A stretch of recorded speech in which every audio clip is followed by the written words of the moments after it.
Good evening, race fans. Welcome back into another edition of the NSRL. We're back here for Monday Night NASCAR. There's a lot going on at my house currently. Art, how are we doing? I'm doing great. New track, I don't know. We're both discovering it. I don't know what any of the turns are called. Yeah, the United Rentals Driven to Serve 250. That was the 51 car, buddy. Race 18 of 33, Naval Base Coronado, otherwise known as Qualcomm Circuit in Coronado, USA, also known as just San Diego, for tonight's event. 60-lap race because it takes a minute to get around this place. Stages, obviously, lap 15 and 30. The fuel run's about 20 laps for this 3.36 mile track.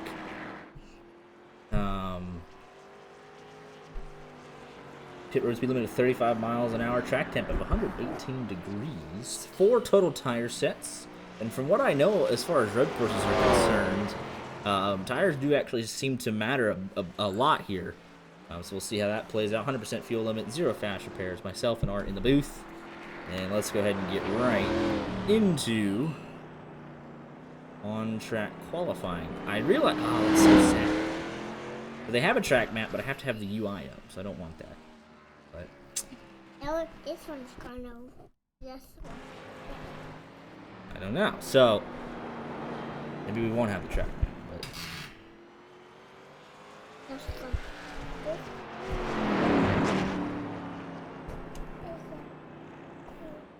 leave this here, okay? Thank you. That's how we can talk. Right there. So let's go on board with this somebody.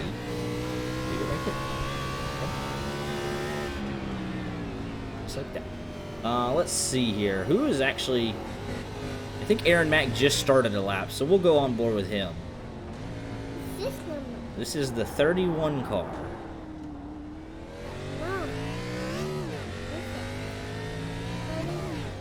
He's actually, I believe... Like, I don't know anything about this track, Art, do you? Like, no. I mean, I watched the race a little bit. There's a crane over there. I mean, listen, as much as my son knows is what I know. Like, he's pointing out there's a crane and there's water. So we're on board trying to get a, looks like, you got some high speed, just kind of never-ending corners. It looks very bumpy. There it is. Leave it like that. Long, I guess, back straightaway or something. I'm not sure. Heavy braking zone, 90-degree right-hand corner into an immediate left. I know. Look how narrow this gets, though. If there's any sort of incident here coming through that corner, it's going to be an absolute track blocker. Narrow through this entire section. And then you got all the runoff in the world. Through the hangars back over there on the left. Still bumpy the entirety of the way around. Thanks for your help, buddy. A little bit of a... Let's see here. Braking opportunity. Maybe outbrake somebody into, I guess, whatever that chicane looks like. Very slow speed section. First time on the board is a 2-minute 14, so a lap around here takes forever. Lingering with a 2:13. Plenty of runoff room here. One wants to get shipped and don't run into that tire pack there. That will not be good for anybody. What I believe is the final chicane here. Arby's got their sponsors all over it. As we blast along the front straightaway, there's pit entry to the right. Not flat out as you come to the start-finish line. Aaron Mack will complete a lap for us. A time of 2-minute 19 seconds. So within all of this, right, you'll have the stereotypical I hate road course contingent that we'll see with any road course race that we're doing. So you'll see times all over the board.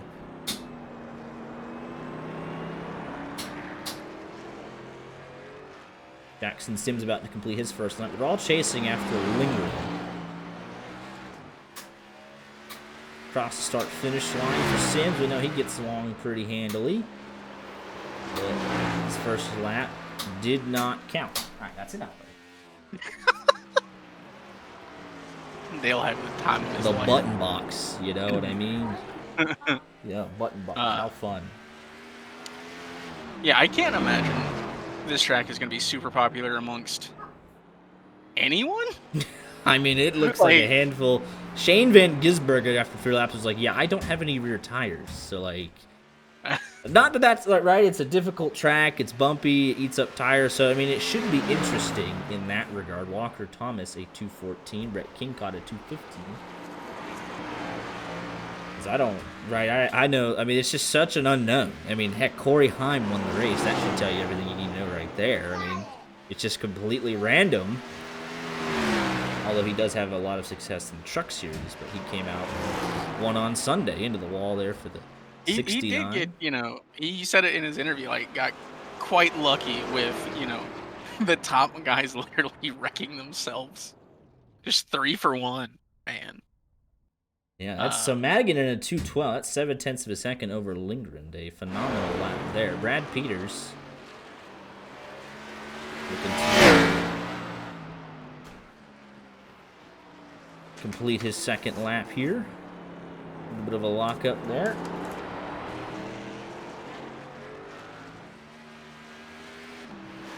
So, kind of a fun YJ Media fun fact. I get probably a YJ Media fun fact. We'll start with that.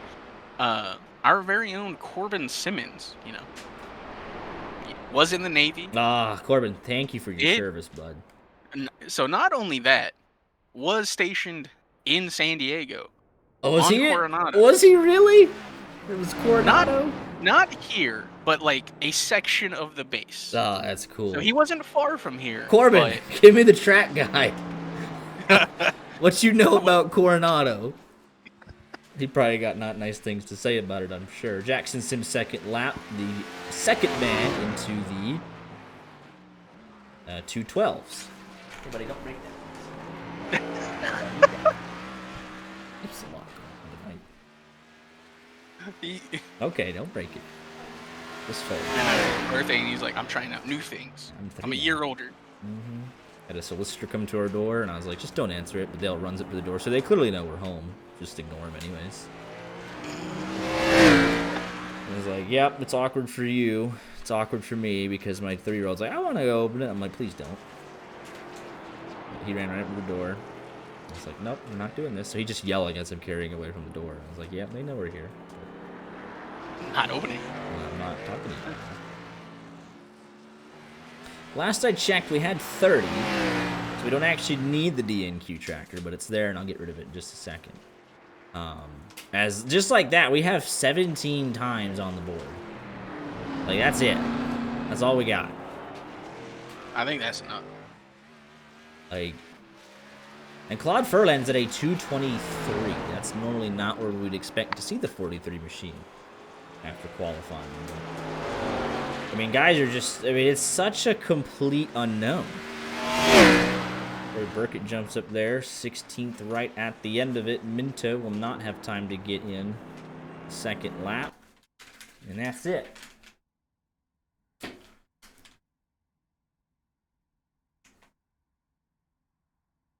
That's 29, excuse me. Nevertheless, though, right? Yeah, this track didn't exist in iRacing up until last week. So, how many people even have the track, right? I mean, that's... You know what I mean? Like, we had to buy, everyone had to buy the track. Everyone had to show up. Unless you were a beta tester, you had no prior knowledge of this racetrack.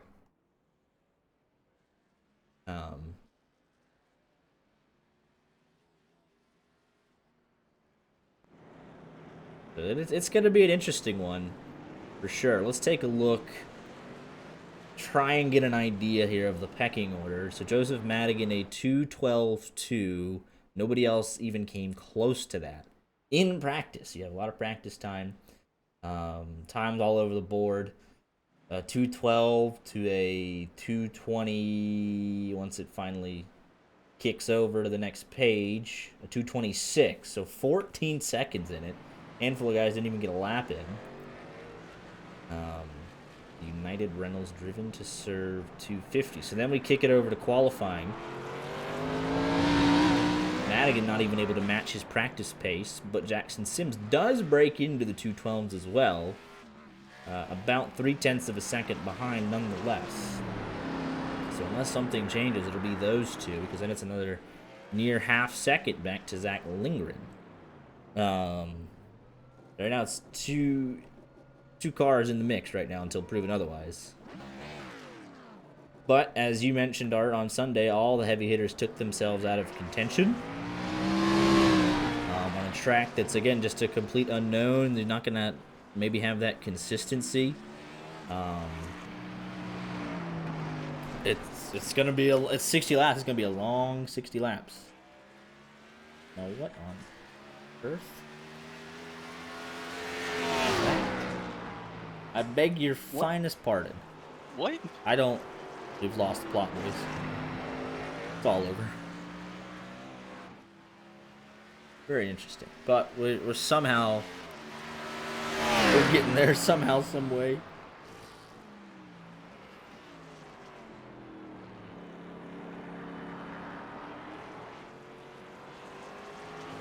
I'm honestly just...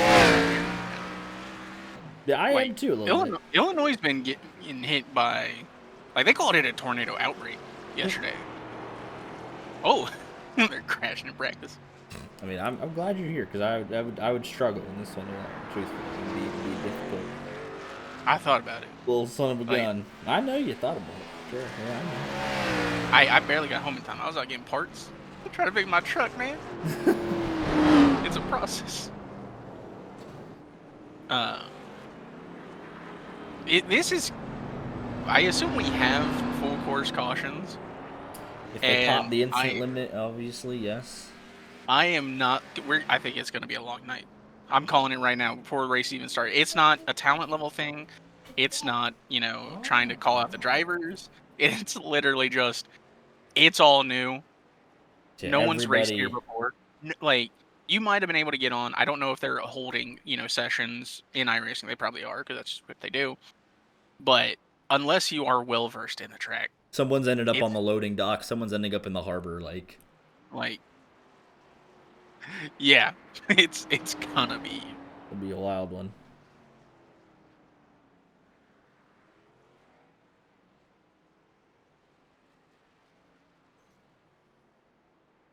We will see how it goes, though. We got a minute left in the warm-up. Custom cameras haven't even been made for it, Like, there's just a lot happening.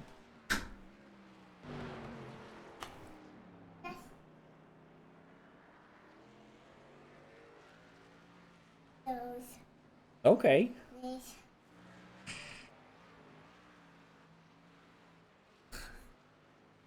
I would love for there a way to be the track map, but, like, permanently. Is there a way I can finagle this, maybe? Settings... What on earth?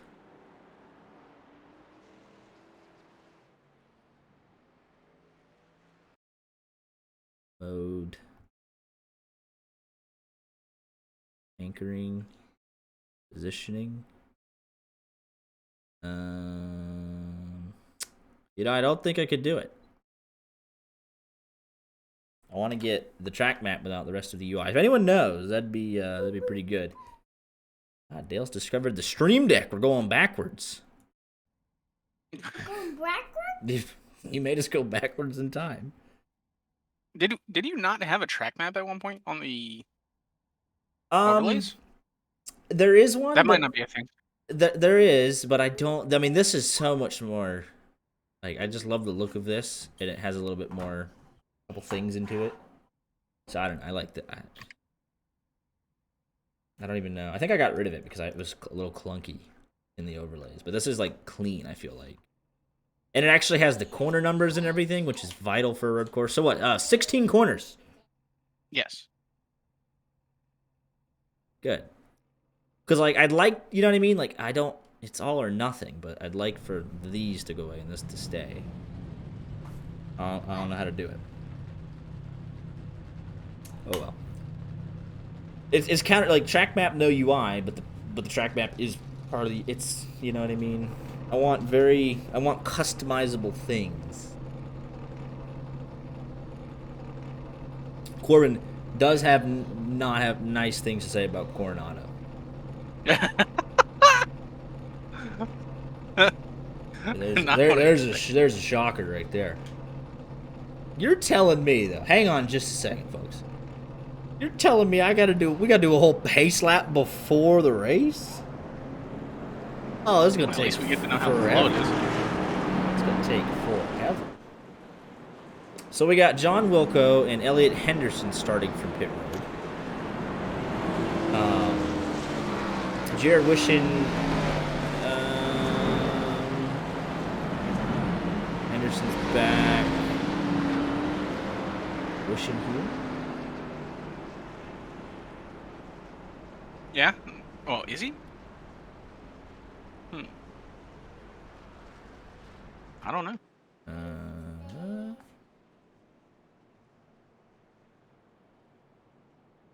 I don't know. Wait, why is the 17 not here? But then on results, he's there. Join after. Me. I have no idea. Could not tell you. No.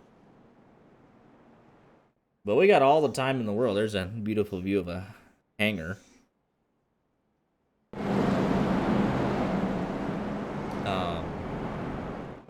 This could be a very long night. 2 minutes 20-second laps. 2 guaranteed cautions, and then the pace laps will take an eternity. At 40 miles an hour looks to be the pace. Oh, all right. Leave it. Dale's gonna end stream just at some point. He's just gonna find the right button that shuts everything off. Like, he keeps wanting to hit the buttons on the keyboard. I'm like, which one ends the stream? I don't think I ever set that up, but he would sure find it. And I just hear talking. You have to mess with me like, hey, bud, it's not.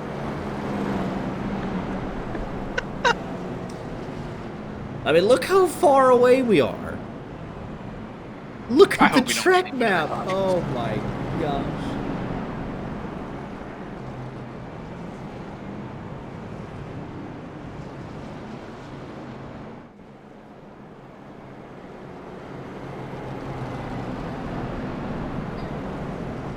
If we get another caution, like, I mean, even the stage, I might complain about the stages. Yeah.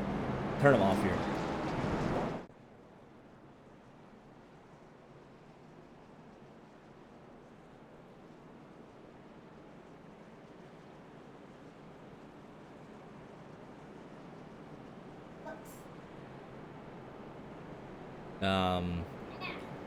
But yeah, we're just made it past halfway through the pace lap. I don't know how we're gonna discuss it.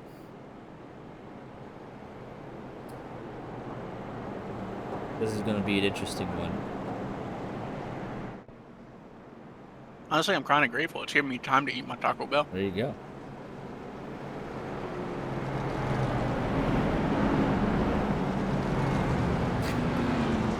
Dale's driving in the cockpit.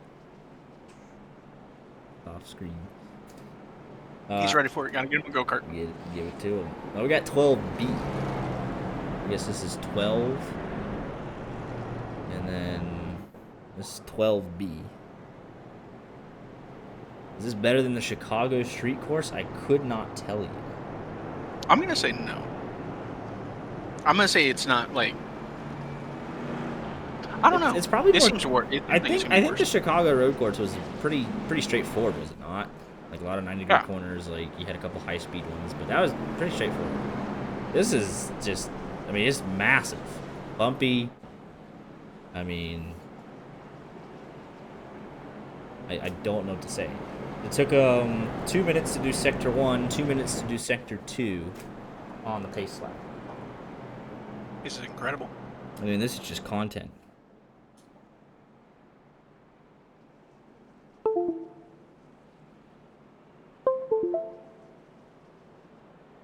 I don't quite know what to expect.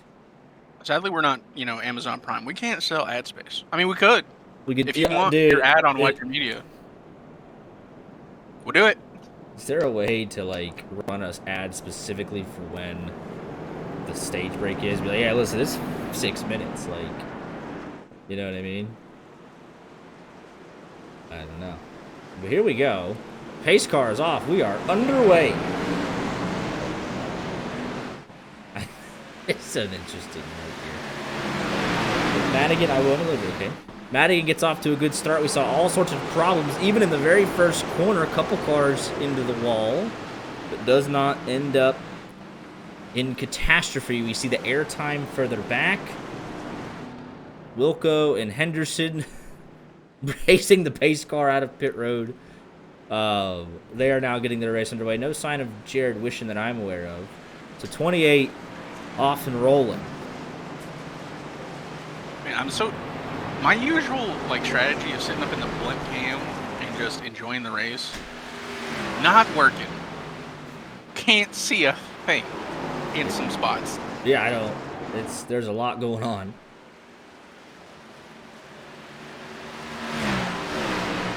Gotta say, I am, proud of these. No wreck yet. We're still on lap 1, but everything's all good. No one is wildly hanging back. I mean,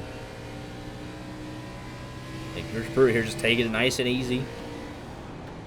Heavy braking zone here. Everyone looks to have made it fine through here. Then look how narrow this gets right here. And all of your space is gone. Isn't that where Gregson and Magnussen were fighting? I think it was in the back half of this track, right around here somewhere, yeah. Here we got a good battle. We got... Oh, that just looks awkward going through there too wide. Aaron Mack in the front end. And Matt gets the better of the 06 machine. As they are crawling through this racetrack. Already you can kind of tell where everything's going to shake out tonight, the top 10. And then literally 5 seconds back already is Sylvain Joly for 11th.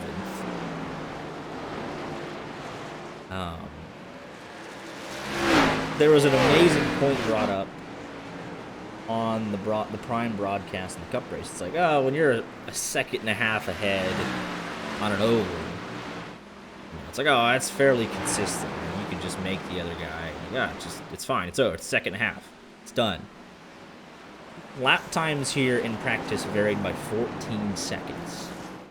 So if you mess up one corner, there goes a second and a half all by itself. You have to be on the money every single lap, every single corner, with only the guarantee of 2 stage cautions. John Wilco about to complete his first lap. There it is. And then Elliot Henderson looking to complete his first lap. Well. A little surprised by, the call to start from the pits. Because, again, it takes so long. There are a lot of laps. And if you're already not, fast enough, it is more ground for them to catch you. Well, Fernie, though, seems to be wanting that spot back from Aaron Mack down into the heavy braking zone. There's Brett Bennett right here as well for company. Closest battle on the track right now outside of Jackson Sims, and I believe that is Walker Thomas. Working through the twisty bits, that's all I know how to call them.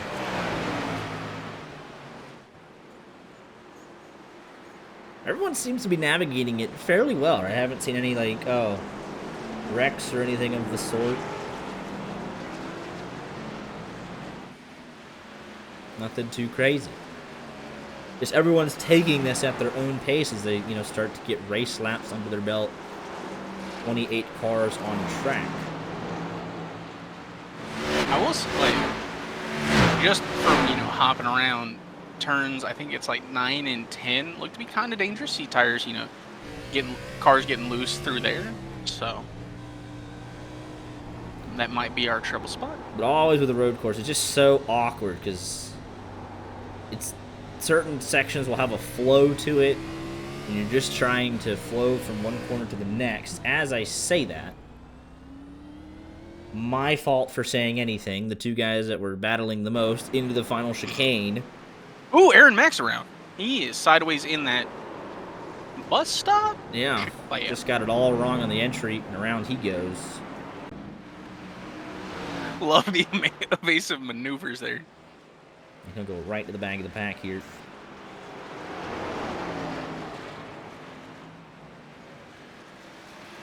So I don't want to entirely jinx it, but we're only on lap 3, and I want to pose the question: if we go green outside of, obviously the stages, how far do you think we potentially lap up to? Let's see here. Right now in race trim, 2:13. Actually, the fastest lap goes to Moynihan. 2:13.6. We got guys running 2:22, 2:23.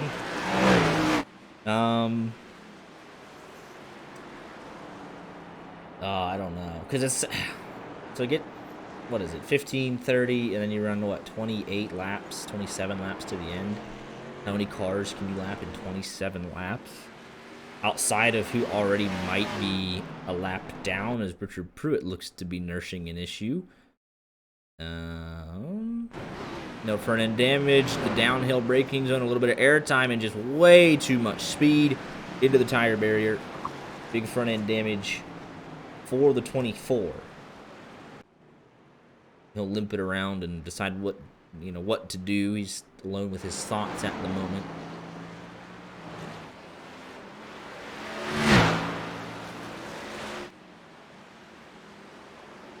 Through the final chicane from Madigan, Arby's. But like, they got everything, man. They got the Arby's sponsorships like on the naval base. It's funny, man. They got all this pretty well buttoned out. You're gonna have a battle for second here. Lingering within half a second of Moynihan as they go through the fast right-hander. Keeping it off the wall, downhill, a little bit of air time. And hard on the brakes, left-hander. Saw some incidents into that corner over the weekend.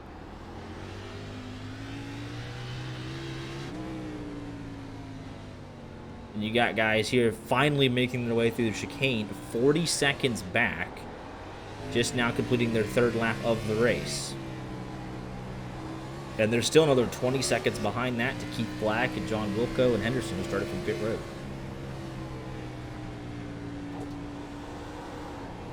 Guys just trying to mind their manners.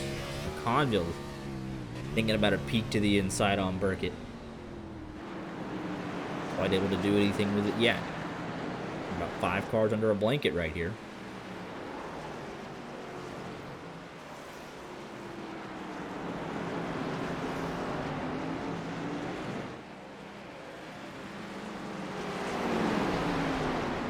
I believe this is where Heim and Reddick were going at it for that, that awkward, crescent corner there, I suppose is what you call it. McConville way wide. He'll lose out there to Ethan Ball, and here comes Donovan Bowe. Just carried a little bit too much speed and offline and loses 2 spots. Boruff looking for another spot. Peek to the inside, nothing doing. And finally, all drivers have now completed their third lap as Pruitt has made it back to pit road. He said, yes, I will limp it back with that damage.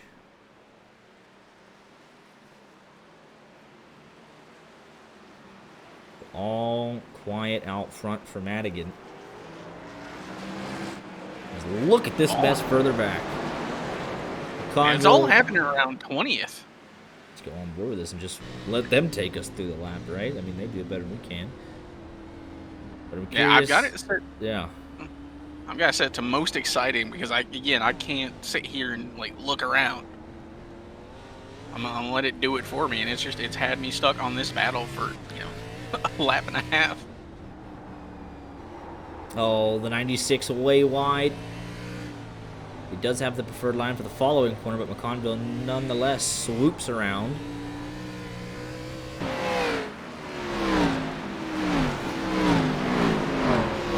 waiting out the right side of these cars. McConville blows the bus stop.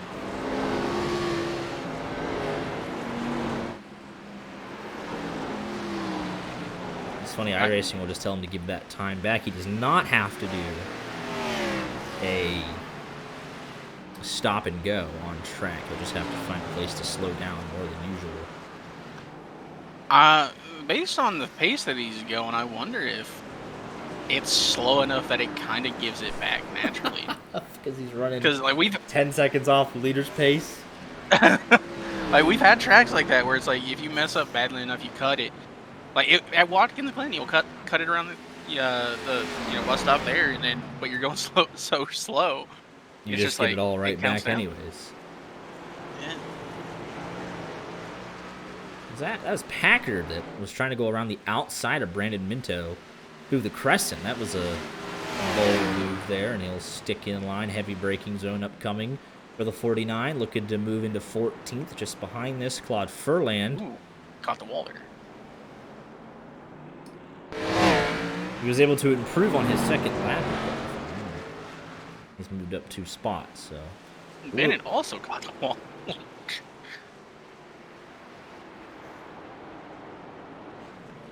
Aaron Mack. Oh, big left front damage on 31 right front as well. Oh, he carried too much speed into the tire barrier.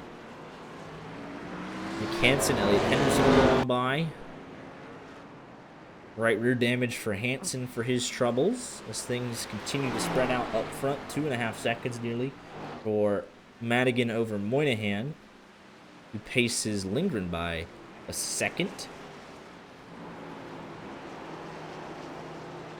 Packard continuing to apply the pressure way wide, but taking a little bit of a different approach there to that corner. Cool shot in the background as you see some cars further back making their way through that section. Honestly, very nicely. That's a default camera angle. That was very nicely done.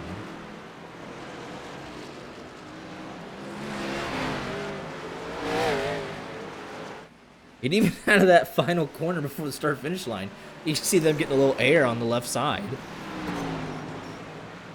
This would be very challenging, as it looks like up here in the booth. I can't imagine I'd have too much success here. Aaron Mack to pit lane. Richard Pruitt did his 3 laps and called it a night, securing last place points. Jared Wishon never got going. Aaron Mack also to pit road with his big left front damage. You think you wouldn't do well? Again, if it wasn't for me being here, I wouldn't own the track. If you were like, hey, we're gonna do this race, not a chance. I already don't like road courses. Right turns, no. I barely like left turns.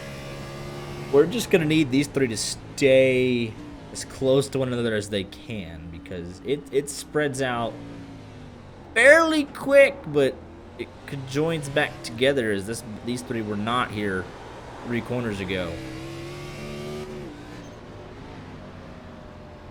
Packard trying to brave it around the outside. Now the inside, that's how the road course works, right? You're on it. Front damage for Bennett, loses out there to Packard. We've been working on that for a while.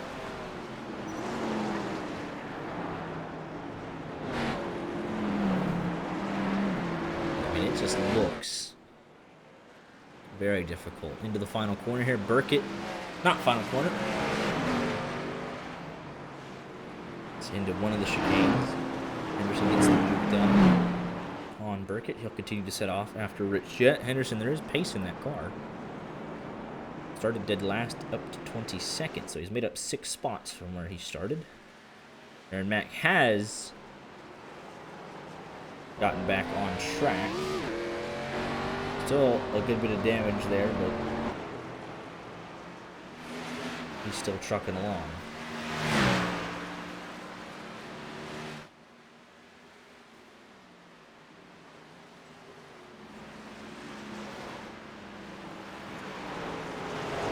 Stack up there. Looks like Beauruff, Brown, Furland, Conville. Furland taking a peek here to the inside of Jeremy Brown. Heavy braking, 25 miles an hour. We're doing about 45 through that corner. Nick Hansen hoping to join the back of this grouping. Brett Bennett, we have the left front damage. Looks like something else has happened here to the 90 machine up over this hill.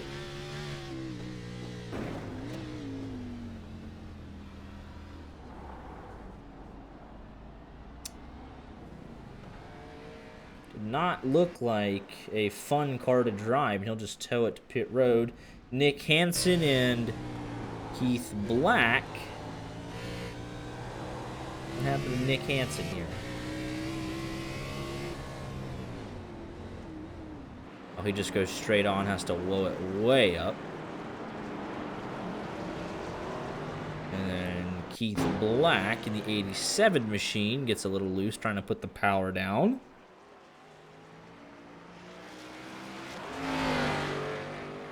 And I feel like I have the time to individually review all of these, even though we're green, because just a little too much speed on the entry here.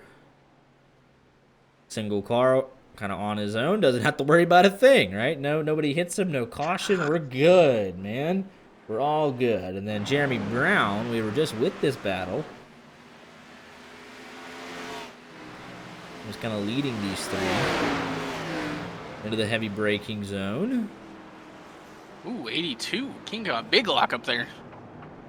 Oh, he just carried too much speed. Similar incident there to what Aaron Mack had. Too much speed into the tire barrier. And then King Kong, the most recent ones, were catching up here. He was trying to pressure Diego Rodriguez for 6th position. About 3 to 4 car lengths behind, maybe half a second. Down the hill. Heavy lockup, but keeps it off the barriers. Just loses time, which he'll regain in just a little bit. 96 machine. Very slow there through turn 1. Nick Hansen lap 6 and lap 7. Problems for the 99 machine.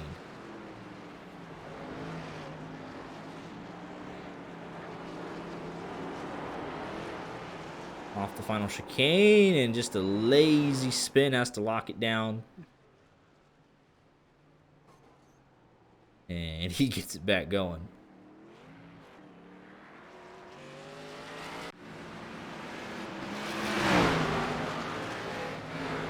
We did get a crank it up redemption. I think Skull's going to keep pushing off the ads. But I'll crank it up. I don't know that there's any cars close enough to one another, but I'll do what I can. I mean, here's my Trent Curtis. They're a couple. Moynihan. Let's do it. TV static.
There's got to be something so comforting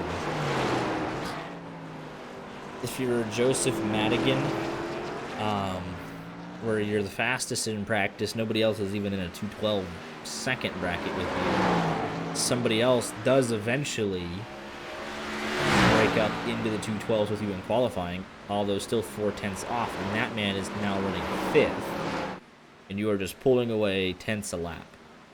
Every lap. That's just got to be a nice feeling. As it is, I mean, it is spread out, fellas. That's what we have here tonight. It is super spread out. Even more so than a Watkins Glen or a Sonoma or wherever you have it. So the odds of a caution, at least with the way, by the way, the first 9 laps have been done. 9 laps. At that point, your chances of cautions outside of those 2 stages are minimal. So execute on pit road. Don't get wrecked on the restart. And you just might cruise to a win here. So long as you keep it clean. I mean, the road course ringers, you know them, you love them. Keith Black made it 7 laps, called it quits. Brett Bennett, 6 laps, called it quits. Ethan Ball on pit road for 1.5 minutes now at this point.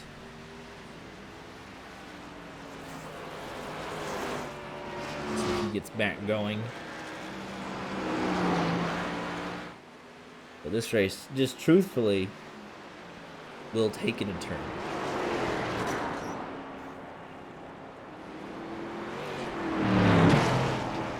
I think it's appropriate that we can finally bring this back out. Where did I end up shoving it in all of this? Where'd it go?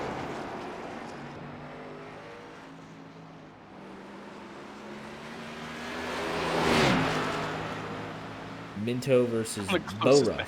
Oh, and there actually was a change of position there, as Minto looks like he was ahead and lost it. Sylvain Joly, Brad Peters, similar story, and that might be why, because the 05 is absolutely destroyed.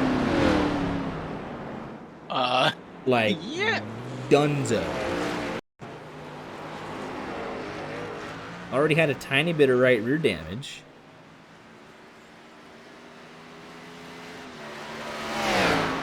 Going off into the heavy braking zone. Oh, and he just locks up under braking. Oh my goodness. A huge collision. Parts flying everywhere. He'll be dropping down the order here. Still in 10th. I mean, Henderson, he's into pit road, so. These 3 right here, these are your best battles, 18th and 19th. I was gonna say, when you come back from, showing that it's right here, Henderson, he had a move on Brown, but, not able to complete it. He was side by side. Rich Jet closing in as a result of that.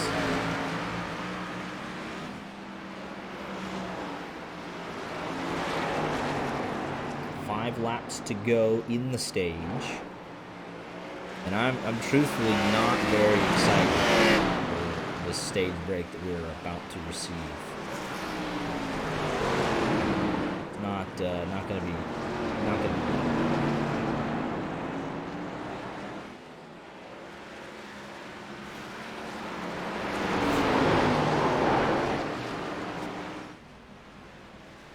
But we'll just see how it keeps going.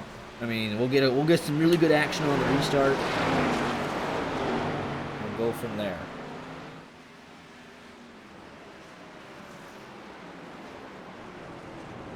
Ooh, big lockup from Jeremy Brown. Why did he go over in the battle? It just was a bad camera angle. my camera went away entirely. It's like, oh wait, you know what? I see a car going off track. We're gonna swap. We were on Henderson, and it just so happened to be a bad angle, and it missed Brown, just missing the corner. Corey Burkett. Oh, the 95 and the 96, same corner, a little bit further back, and he toes to pit road. My goodness. Got into the wall. little bit while trying to chase down Diego Under Rodriguez. braking here, locks it up, bam! Just like we've seen in real life. The Nick Hansen, or is that Ethan Ball? That's Ethan Ball, not Nick Hansen. Turn it to the right, turn it to the right. You weren't gonna make the corner. See, Ethan Ball did not commit to the corner. Corey Burkett did. That's why the 95 is on pit road, and the 99 is continuing. The 96 is continuing this race. There's a lot going on there for a second.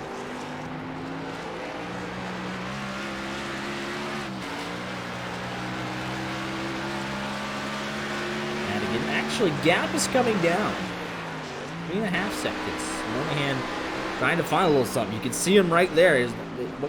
How much of an encouragement is that? Where you can finally start seeing the guy you're chasing.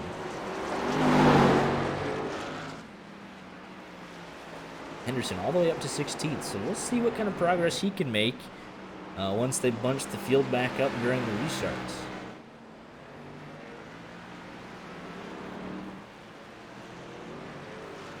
Gap now 3 seconds. A little bit up the road, Packard and Boruff. Boruff up 13 spots. He's your biggest mover of the evening, along with Packard. These two right here have worked their way through the field. Wilco, McConville, and Rich Jett. Packard a little deep into the fence. Boruff a little loose, exiting the corner.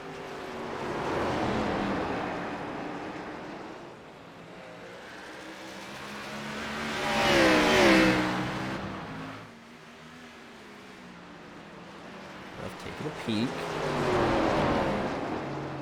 And that's a lot of the road racing, right? Is forcing the guy you're battling just into a mistake. Showing the dummy move to the inside, make him... Oh, Lindgren's around.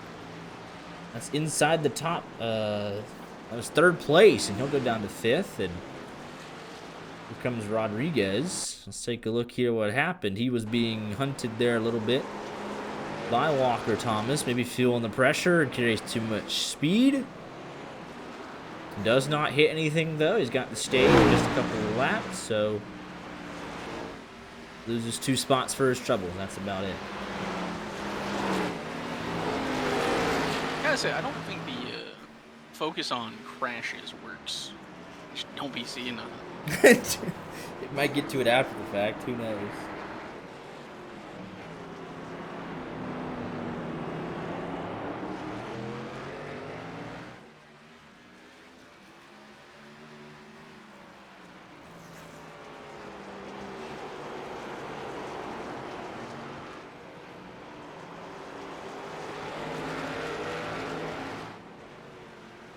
Boruff really starting to apply the pressure.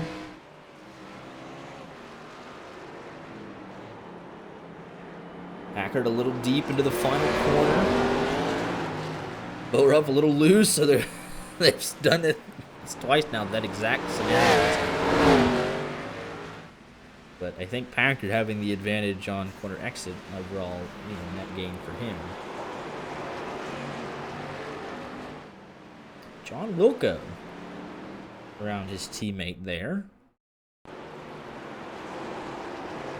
77 nursing a little bit of damage and says just go right on by.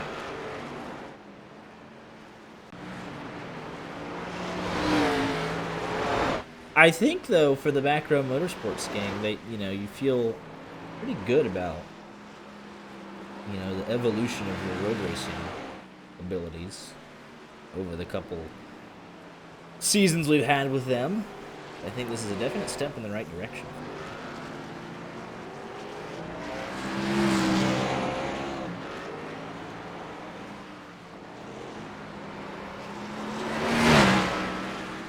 Gap has kind of stabilized up front to 3.5 seconds.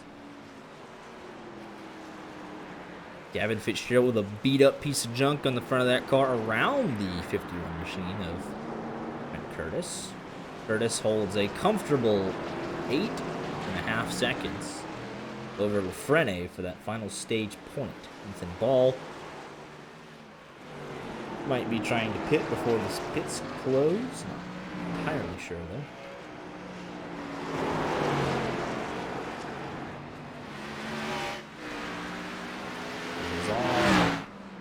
Joseph Madigan. Bo Ruff still challenging. I'll just stick with this battle.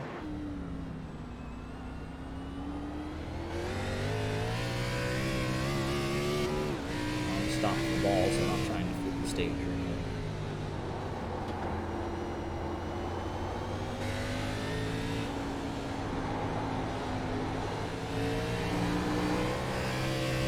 Yeah, I mean, it is ultimately follow the leader, but it's a difficult game of follow the leader. Even the game of follow the guy in front of you can be quite difficult sometimes.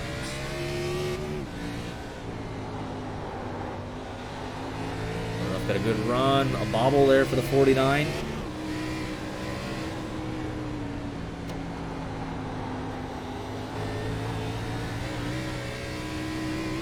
I mean, just look at that. That cannot be comfortable to deal with. This battle here about half a second. Lindgren trying to get his spot back, one of his spots back, moving to fourth, as it seems to be too far away.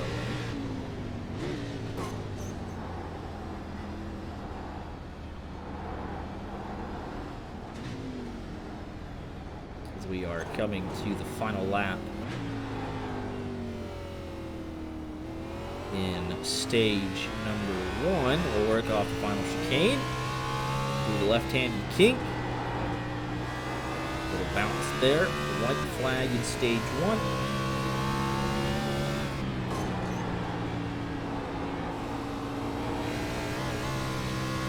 There's the 05 of Brad Peters after an 8-minute repair job.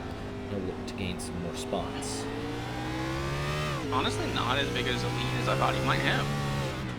It was out to about 5 seconds. It's now down to 3.2. And then it has kind of stayed at that 3-second margin. Moynihan, you can see him. He's hungry.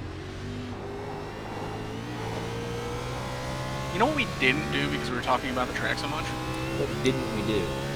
Didn't make picks to win. Joseph Madigan. I mean, I'll take Moynihan then. Well, Oh my goodness!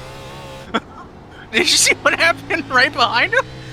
Who is that? That's Brad Peters. He just came. Oh, no. He just came out just 8 minutes in the pits, and for what?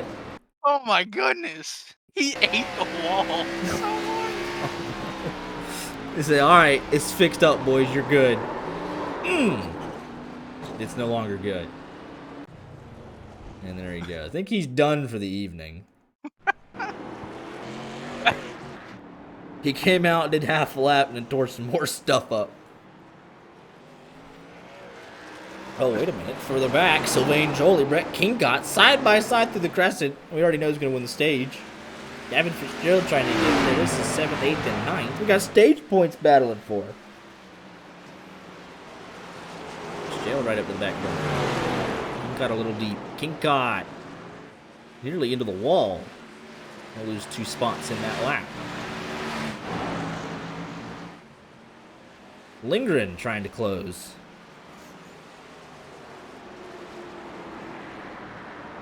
You can't even call the Sebring 12-hour a bad day, Skull, because we weren't there long enough to call it a day. We just were there for a minute. There was nothing to it. I think it's more like our Watkins win. There you go. And across the line, all of this for stage 1. Sims holds on. And all right, good thing is they've caught the pace car. Pace car is out right here. And they are 15 seconds ahead of 3rd place. So, please let the pits be open this time by. Please? Brandon Minto, your lucky dog. We need 1 pace lap or 2. Pace car out. Everybody They pits. got a pit and everybody out. Catch pace The car, sad thing is that we have lap cars, so they're going to have to process that.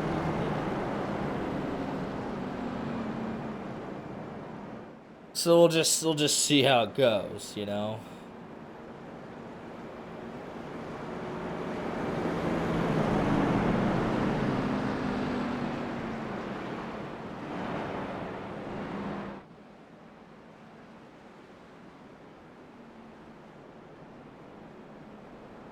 We shall see.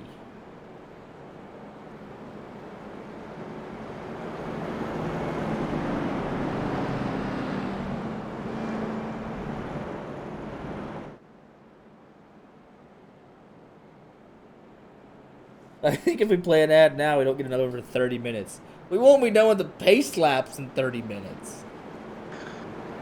Ah. Oh, what happened? Oh, wait. What happened to Claude Furland under the yellow? You have something to see under yellow.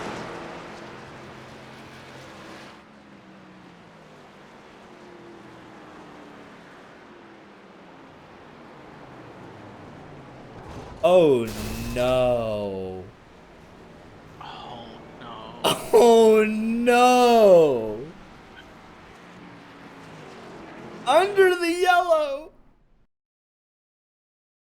They're just trying to catch the field.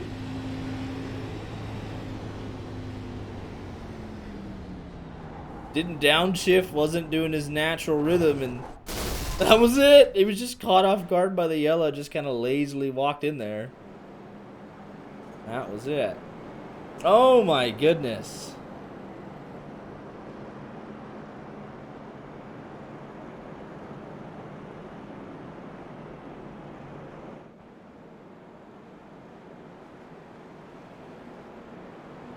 That's a tough way. That's a tough way to end it right there. Oh my goodness. So let's see here. Conville's not yet caught up. We got 11th place caught up to the back of the field.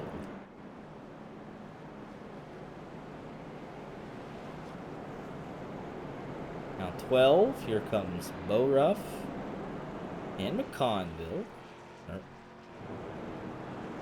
Aaron Mack, excuse me. Then McConville. Trying to get there. Pit road's not open when they come back around. I'm going to just take a walk. I'll come back and let you know.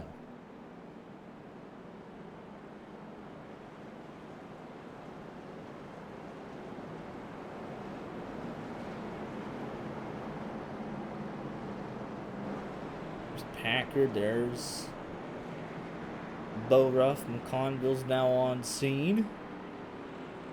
And then it's another 25 seconds back to Jeremy Brown. See it there. Brad Peters is gone. Claude Furland is gone. No real surprise there.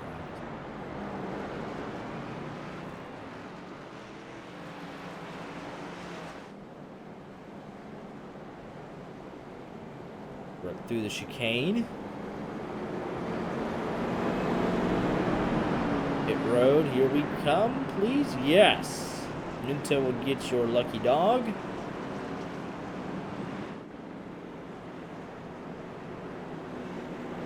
Go from there. Nobody can make it on fuel, so this really should be an everybody stop. And everyone looks like they did end up making it to the tail end of the line there. There's Jet and there's Jeremy Brown, so they all barely made it.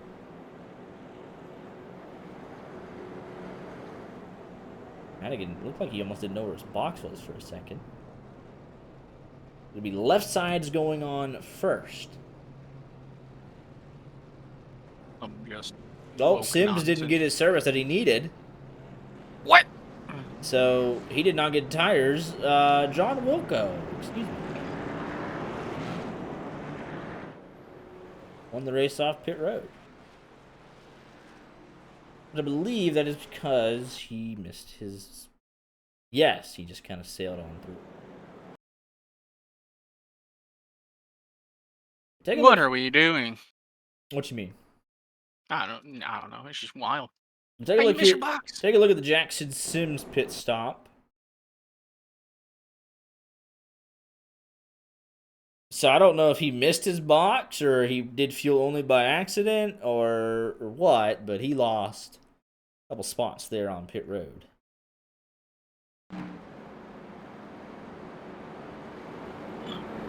And a lot of guys are still getting various amounts of damage fixed. That's crazy. There's only been 8 cars off pit road. That is insane. For some reason, it didn't even give Zach Lindgren a pit stop time.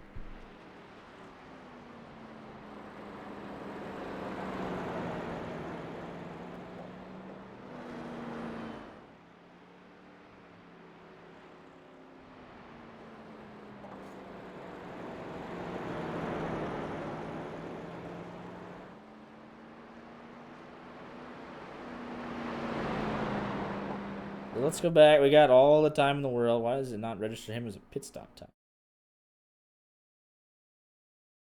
He clearly got one.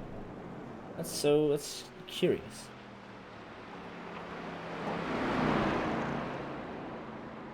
Could not tell you. John Wilk on the lead of this race, though. In the 62 machine, he'll come back next lap. They'll top it off the field. You'll be able to fix the 4 minutes of damage, so that's a good thing. Brandon Minto has made it all the way back around.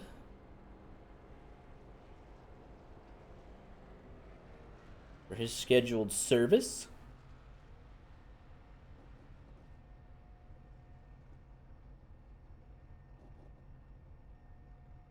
Diego Rodriguez has manually disconnected.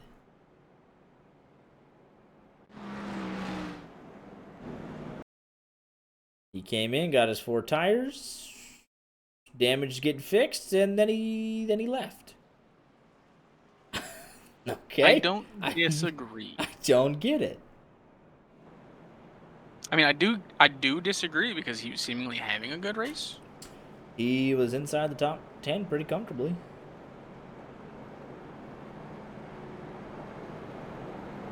The guys that didn't have to fix damage, right? Curtis, Bo Ruff, Conville, or beg your pardon, who didn't have to fix as much damage. They're still on pit road. It's literally a 4-minute repair job, but they're willing to take that.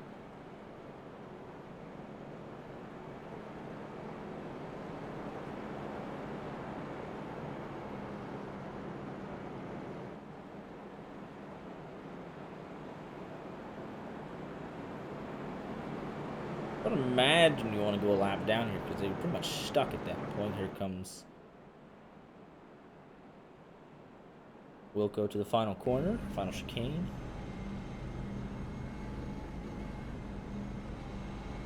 Does not count. It's weird how NASCAR does it because this is 15. We not count this as 16. This turn to the right. I don't know. I guess not. But then this little kink to the left up here will be 60.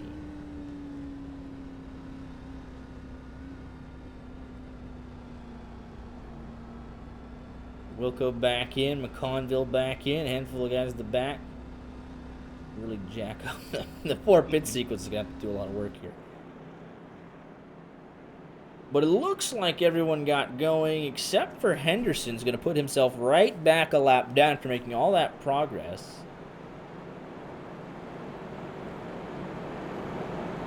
And he'll be battling away with everybody else. He's probably the quickest of all the Lucky Dog cars. I don't disagree with that. Curious that you do that Tuesday. 3 pace laps here, man. No shot. Oh wait, no, this is it. Yeah, so the out lap, the next lap, this lap, 3 pace laps. Well, that's what it has to be. You have to collect the field, lead lap cars, lap cars. It's just, yeah. Ooh, boy. 5-minute pace lap, maybe? Yeah, it's rough. I don't know. Yeah, literally, Madigan was 5 minutes. That was like in and out the pits. So. That's true. This is rough. Still man. over 4 minutes. This is rough.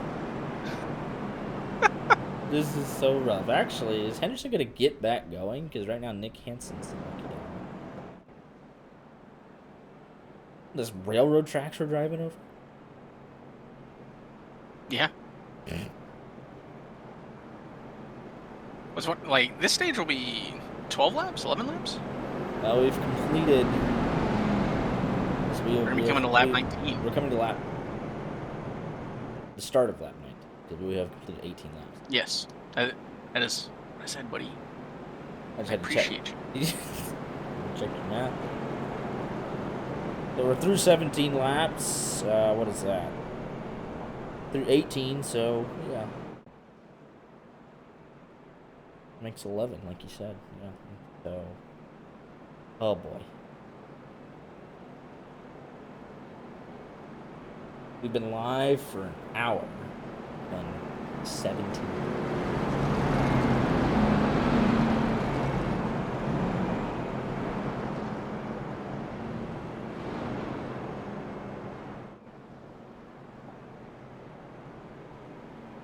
Yeah. I thought my canceled flight, then rebooking another airline for a non-direct flight. The delay in the second leg was rough. Nah, it's pretty rough. I mean, these guys will do what they can, but I mean, it's gonna be difficult to keep it, you know, I mean, like it's gonna be difficult to keep it entertaining. At least, like it's funny. It's flip flopped, right?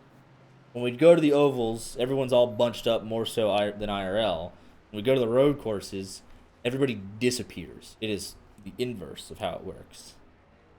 See, during these pit stops, we really need Corbin, because even if he's just saying bad things, he's at least been here. Yeah. Provides some level of entertainment. Tell us a Tell us. story. I don't know. I mean, you could talk about your son's birthday party over the weekend. Yeah, I mean, he's 3. Had to go into dad mode, get the whole house looking good. Had to do the yard, had to get the yard looking nice for everybody. Ordered all the pizzas. Went off without a hitch as far as I'm concerned. Son was happy. Got Lightning Queen racetrack. Got some airplanes that you launch into the wind. Went pretty well. And I had pizza left over for lunch today. Wife did all the decorating, made the cake. It was, you had a hand in it. So it was all very nice. And King Kong is still on pit road. So yeah, I mean, he's going to go a lap down here. Well, come to the end of this pace lap. So you got to do what you got to do, I guess.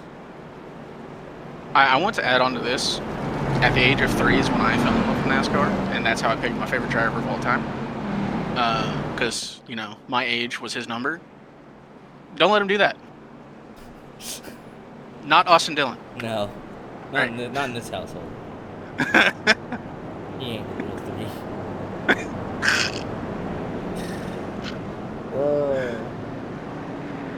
Maybe for Richmond he can root for Dillon, because then he'll be like locked in. We have did we lose King Cot? Oh no, he's back out. Okay, I didn't even see it. Here we go, back underway. Confield's back. What is happening? Here we go for the restart. Turn 1, fast right-hander. Everyone's bunched up. Everyone be careful. I think everyone was very cautious. I think we're okay.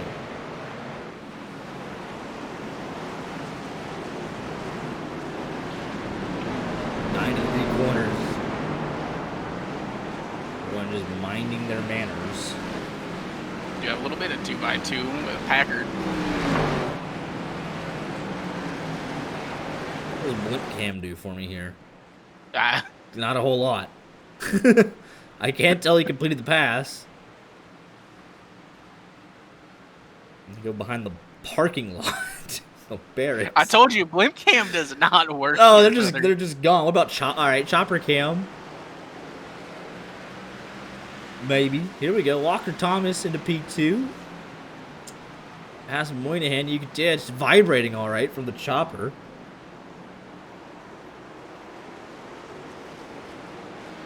Snake kind of down bad. Where's the back straight? I don't know. Where's the back straight? Nobody knows.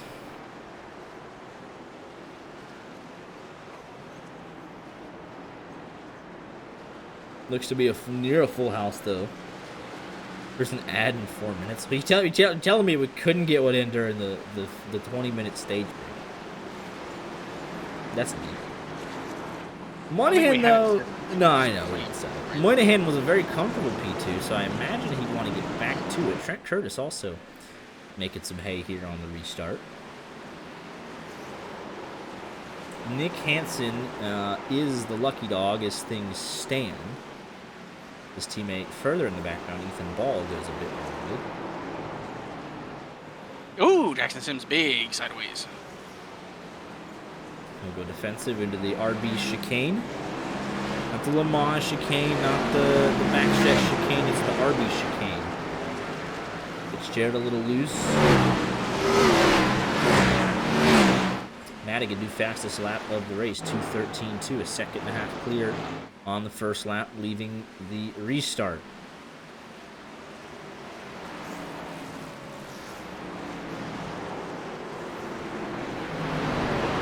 Now for the lucky dog, this will be important for some.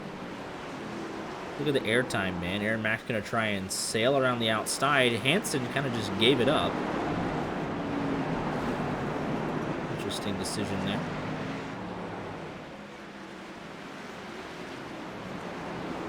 Fall back in line. And Henderson will have to go up and get on the wheel. 2.5 seconds he has to make up. Not that I think we're getting caution with the way this race is progressing, but you know, you got 10 laps, go get the guy. Because if you don't, that's about it. That's curtains. Lindgren to the inside. Nobody overdrove that corner. 85 clear by Lindgren. Now Trent Curtis under pressure from Jackson Sims. He's on the outside, then it'll shift to the inside. Curtis actually has that run. And shifts back to the inside. It's a nice job of position there. Sims will again take a peek at it, fall back in line. Fitzgerald, and then Donovan Boruff continuing his solid night. Plus 18. The Ford machine. Solid top 10 night here. You know what, Nick Hansen, though, coming back at Aaron Mack, so he let everybody go by. And then came back at them. Now third in line for the lucky dog.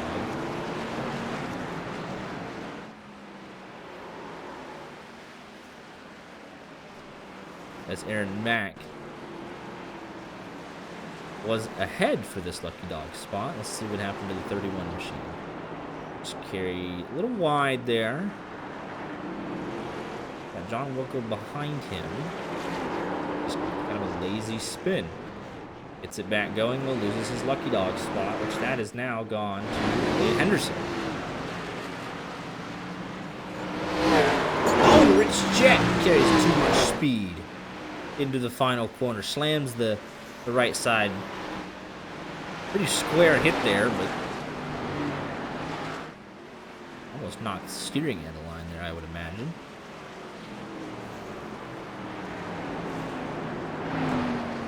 The problem that Henderson's going to have is that King Cott came back down and will inevitably get lapped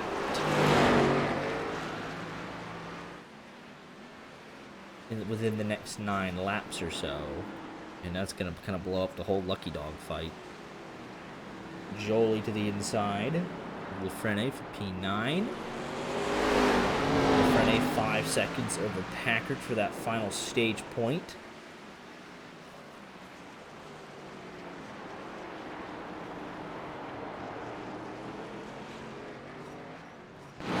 Three-way fight here, though. Sims, Fitzgerald, Curtis, and Boruff. I kind of want to do a lap with him. He has made the most progress through the field. Let's see how he's getting it done. Sims a bobble there. No lose. Handful of spots, and he's pulling over and gone. Gone. Oh, well, so mechanical failure. You can see the wheels just turn hard to the left. So something obviously not right. Trying to recalibrate something. Zach Lindgren is into pit road. Sims will get back going. Interesting there. So let's see here.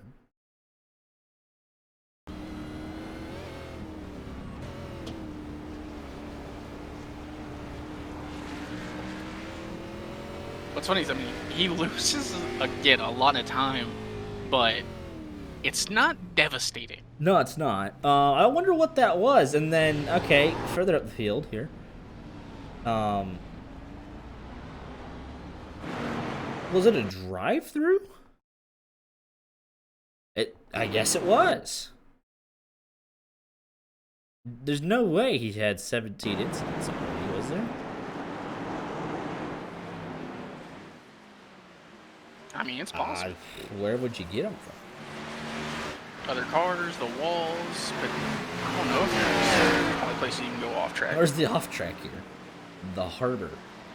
The chicanes? I guess. If you mess them up enough.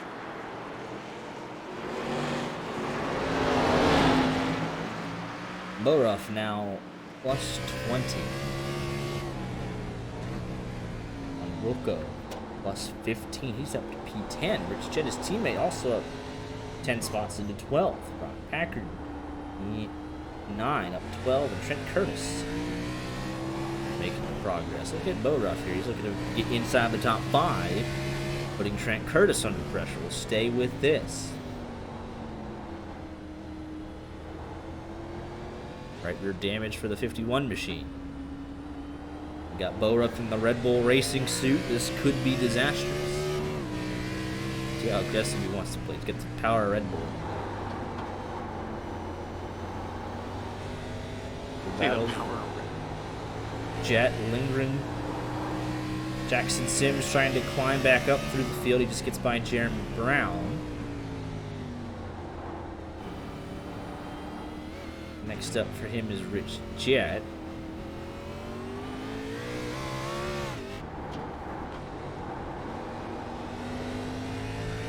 So if he catches Rich Jett, he'll then catch Lindgren and Tim.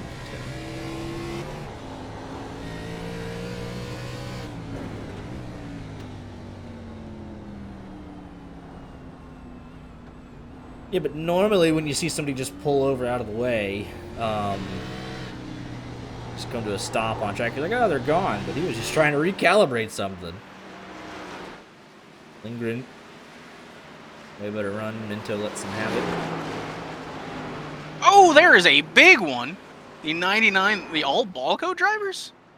Oh, man. And that is a track blocker on the front straightaway.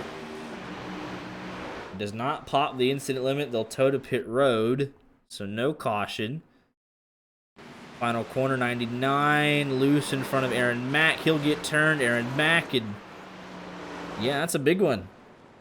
Aaron Mack got both Balco drivers. That is a costly incident for the Balco team. Aaron Mack gets a good run. He's taking a peek here.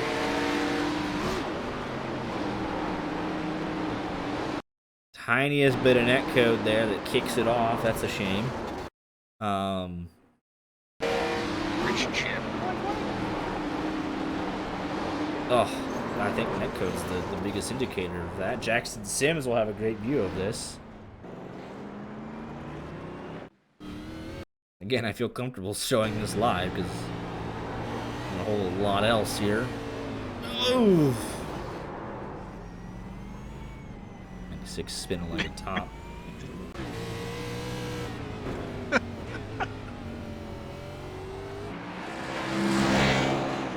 So in all of this, right,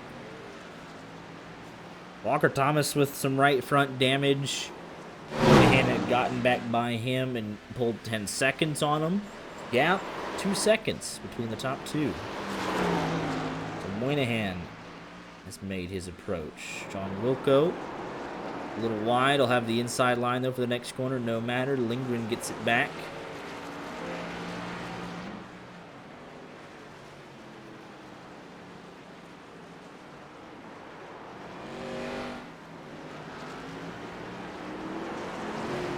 We're going to pick up a stage point here if things hold.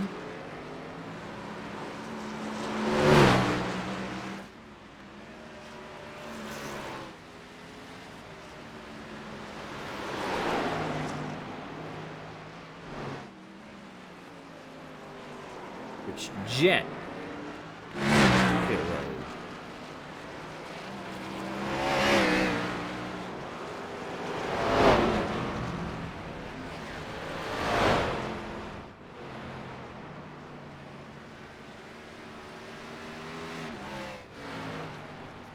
You know, with that poor all ball co incident, here comes Jet. Tires going on. Nick Hansen, Ethan Ball crashed. Nick Hansen jumped to pit road. Ooh, Trent Curtis having an issue. Sorry.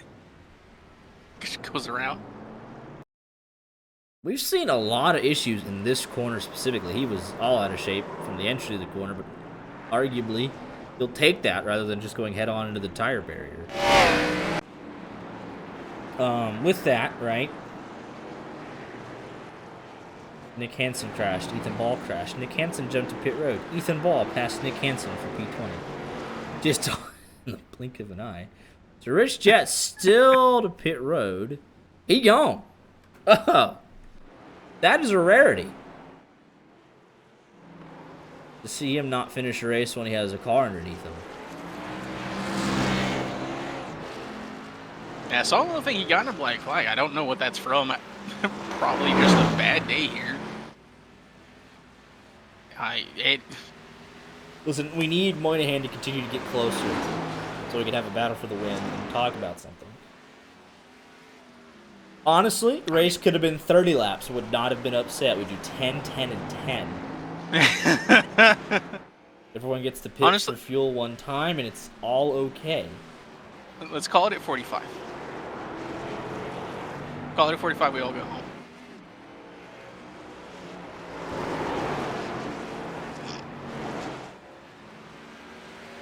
This is times when I'd love the third monitor, though, to get all the slowdown penalties and stuff people are getting, or any potential black flags.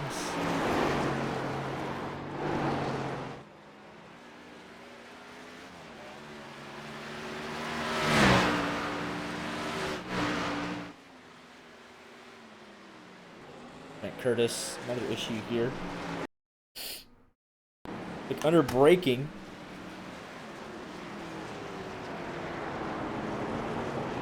Just locks it up but gets it wound down.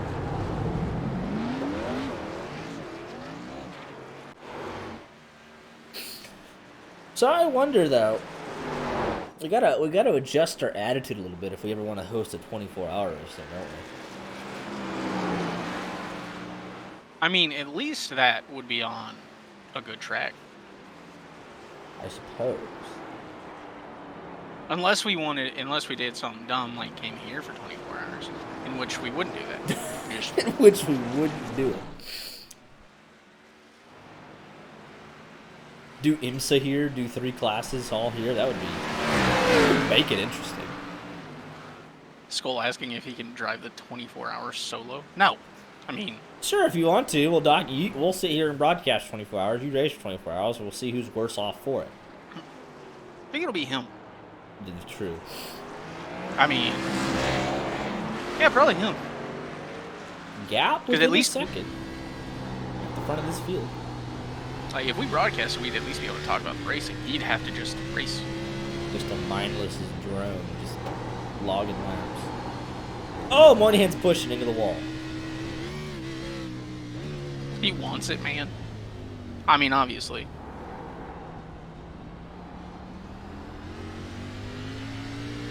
Five laps to go on the stage. And then we got 30 of these suckers. Cakewalk. Ooh, boy.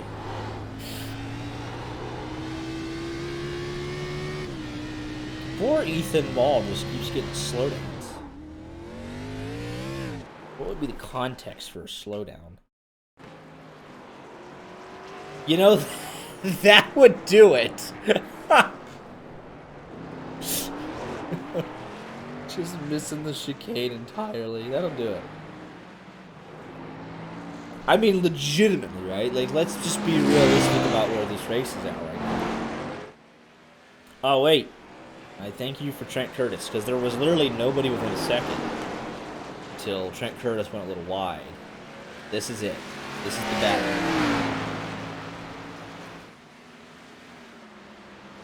Half a second and a half, 2.3 seconds. This is the battle. It's always Trent Curtis.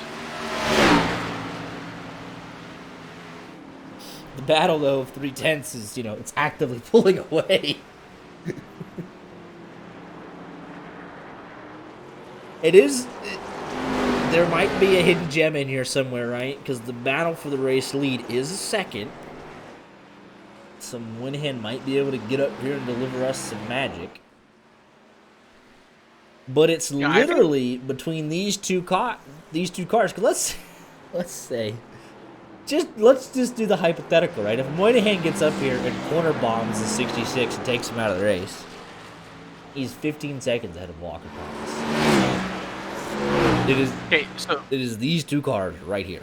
I'm gonna propose a dumb question, and I'm only bringing it up because it happened to Moynihan on that last restart. Obviously, he started P2, you know, outside of the leader. He got a bad jump. Leader got ahead. Third place got past Moynihan. If you're not going to catch him within the stage, do you, like, wait the 16 seconds and take third? I think he'll want the extra point just for the fun of it, you know what I mean, you would think. Unless he's had 2 shots at... Now, Trent Curtis coming in early. But I think this is a true, like, watch to flip the stage. Because that car is fast. The 51 machine is fast. He was up there fighting with Bo Ruff. He was able to get around Bo Ruff right before he Yeah, I think, all right, so I love this call from Sims. Because he is relatively quick. He was your outside pole sitter tonight. Race pace is more like top 5, though. But, again, top 5 is not bad.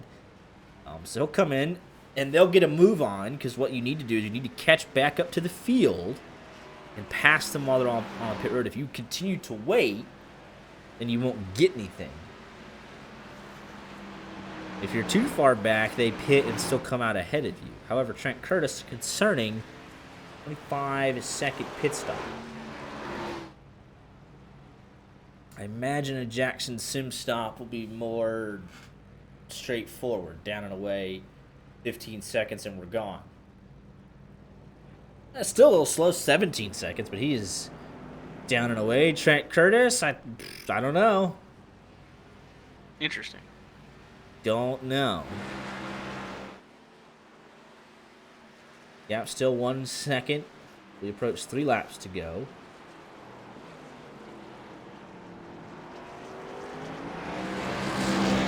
Curtis is now down and away. And here comes the leader. Brandon Minto has had an incident further back. And he's going to come out just ahead. So he looks like he timed that because he wanted to get some damage fixed. He'll come out right in front of the race leader.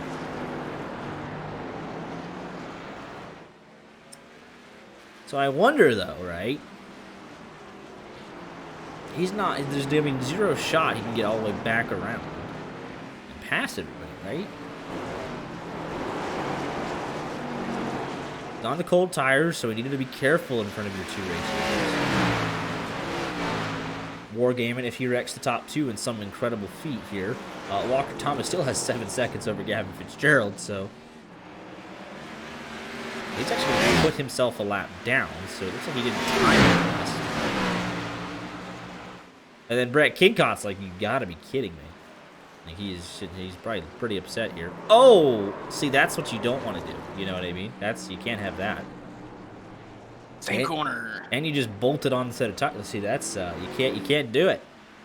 You should not do that. Jackson Sims with a slowdown. Yeah, now 7/10 of a second. Close. The only battle within a second. It just happens to be for the lead.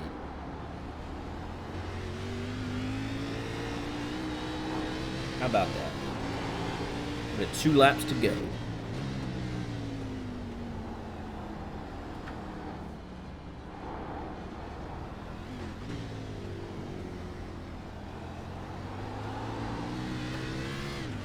What little draft there is on these short straightaways, Moynihan will get just whatever that might be, a 1/1,000,000th of a second draft closer to Madigan.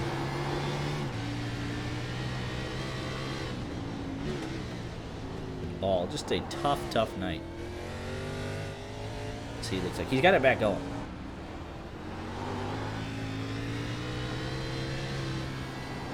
In the case of Trent Curtis, he did have that right rear damage. I imagine that's what he wanted to get fixed. Oh, now he's got more problems.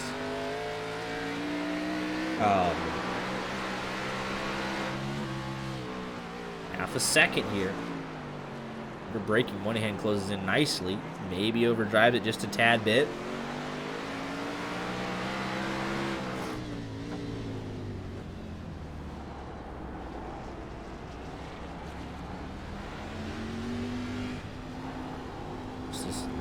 Just ongoing right-hand corner. Also in the mix, Lafrene has caught Jolie here late. 7 drivers have actually started lap 29.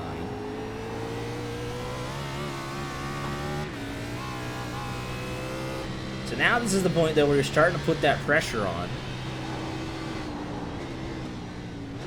And can you force Madigan into a mistake?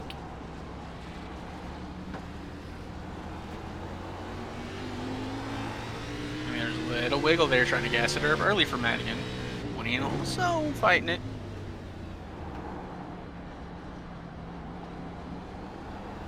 Renee still closing in on Jolie. Moynihan was a bit quicker at the end of that last run before it eventually stabilized. Obviously stage 2 a bit shorter.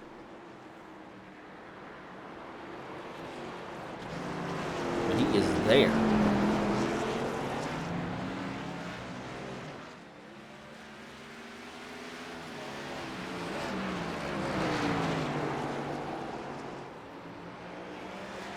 On the inside here. Loses momentum exit though, leaving that series of chicanes into an even slower chicane. Something RB slow roasted, I don't know. It was a very slow chicane. Ethan Ball with the meatball flag. In what will conclude a very difficult night for All Ball Co. Just loose all the way down the hill. Just carried too much speed. Clips the tire barrier. Doesn't pop the motor entirely, but has it smoking. He'll go around completely one more lap.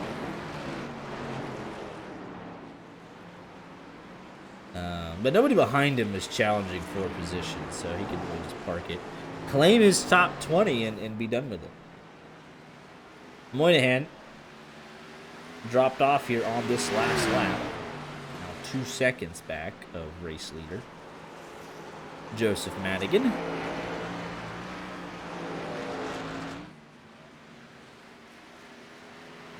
And there's, I mean, this is what we have. What's the best battle on the racetrack right now? 1 second, Jolie versus Lafrene. Lafrene, same story. Had closed up to the back bumper of Jolie and eventually faded. Lafrene also, actually Lindgren's now closer to Lafrene than Lafrene is to Jolie. And then obviously you have the 2 second battle here for the lead. So very tame ending here to stage 2.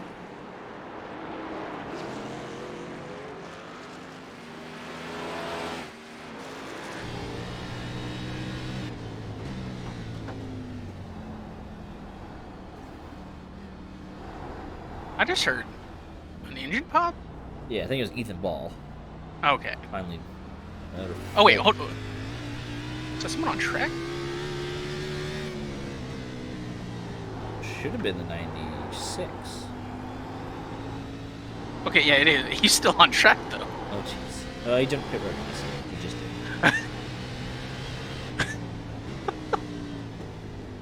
did. Into the final chicane. Lindgren has really made a charge here at LaFrenne. It won't matter. He got to 0.4 of a second.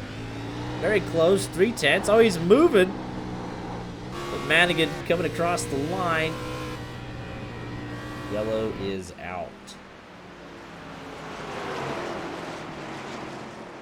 Slow down, let the pace car get by. Because if we have to go around... Oh, don't give me 4 pace laps. No. Don't do it. You better stop. You better stop right now. Madigan, slow down. Stop! Oh, no. 30 laps to go. Halfway here, 2 cautions, both to stage. How do I select the pace car? There it is. It's still in pits. It's not going on. They gotta go around. Oh, no. Ah. It's awful. It's all bad. All bad co. Oh, boy. Trent Curtis, your lucky dog. But turn on my fan. You got time. Let me go get... I'm going to get a glass of water injectable. I don't know what else I'm talking about.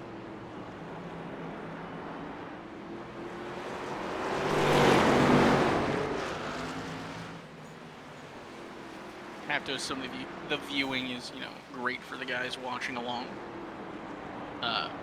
Commentary probably not the best. Definitely having our struggles here.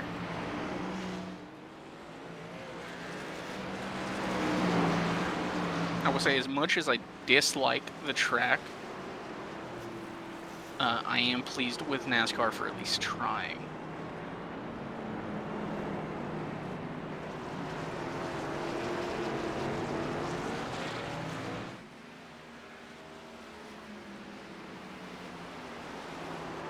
Because if they don't at least, try new things, we'd be stuck with the same tracks constantly.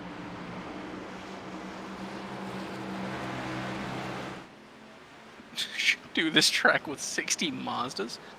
That's an idea. I'm not saying it's a good one, but it's an idea.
How long did it take to get a glass of water?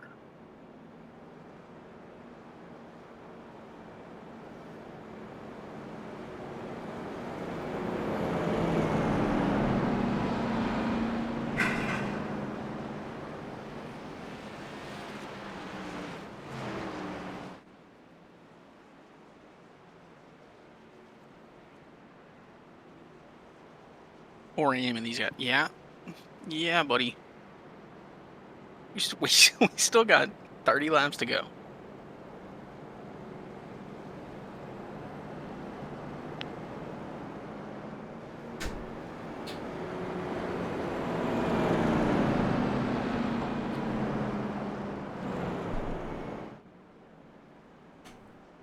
I'm back. I Well, had a if it isn't Bobby Boucher, had a conversation with my wife. Got the water. still got 2 pace laps to go, buddy. Went to the bathroom and changed the thermostat. And the lead lap cars have not yet pitted. Correct. Oi!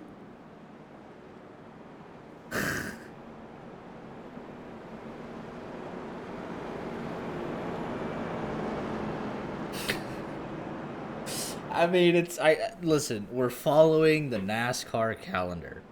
I can only be mad at NASCAR for putting this on the schedule. See, I had this conversation, while you were gone, just to no one. Hate the track, right? Love the idea. Right? No, I mean the idea is phenomenal. Get back into the California market, right? Naval Base, America, patriotism, 250th birthday. I mean, I wasn't even necessarily talking about that. It's just like trying new things. Yes. Because if we don't try something, if we don't, step out, we'll never know, if it was good or not. Because either we get stuck, going back to the tracks we have are great. It's fun, but it's like, what if? What if? What if we put dirt on Bristol? Did they replace Sonoma for this? I still think they go to Sonoma, don't they?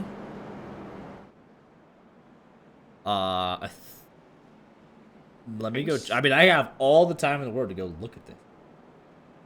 So let's just go look at it. NASCAR Cup Series.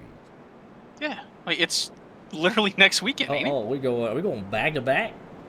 Yes, we're literally going to Sonoma next week. Ultimately, what happens is they just randomly will take another race away from somewhere else. Like Michigan used to have 2 dates, now it has 1 because they had to bring North Wilkesboro, then they had to bring Chicagoland back. I know the Chicago Street Race got axed. I guess you can call this the Chicago Street Race that got the boot for it.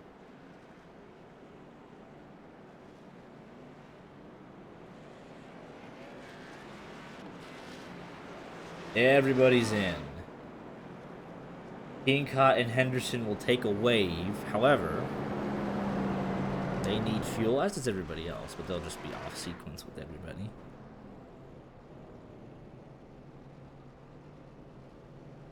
Even Jackson Sims, everybody. Yeah, he came back in, so what does it matter? Moynihan second. See what kind of restart everybody gets.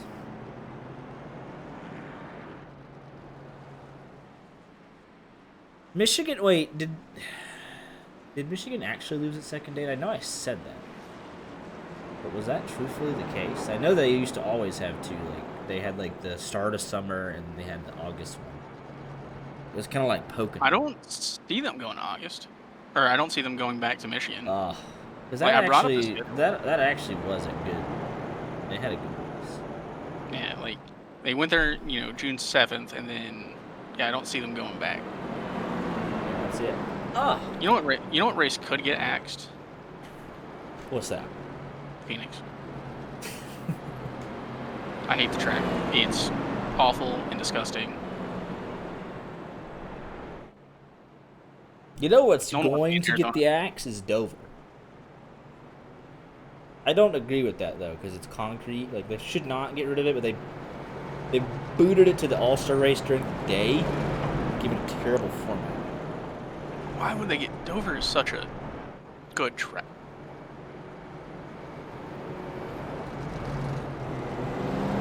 That's just.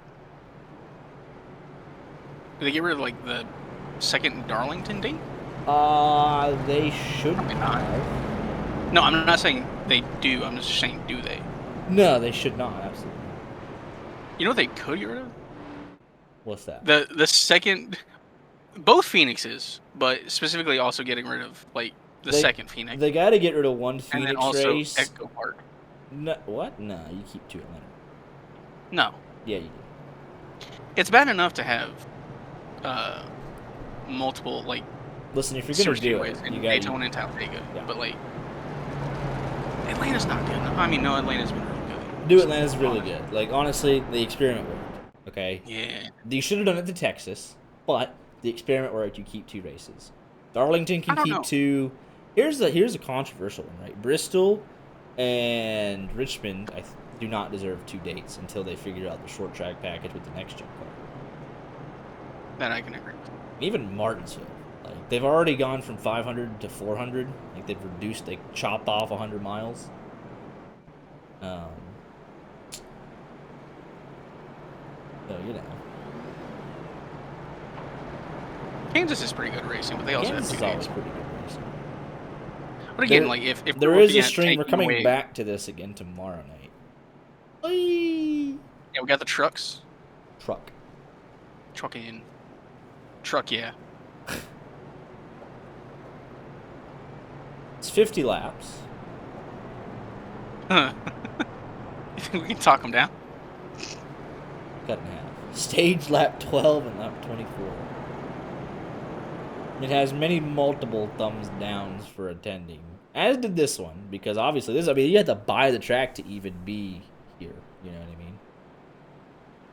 I get it.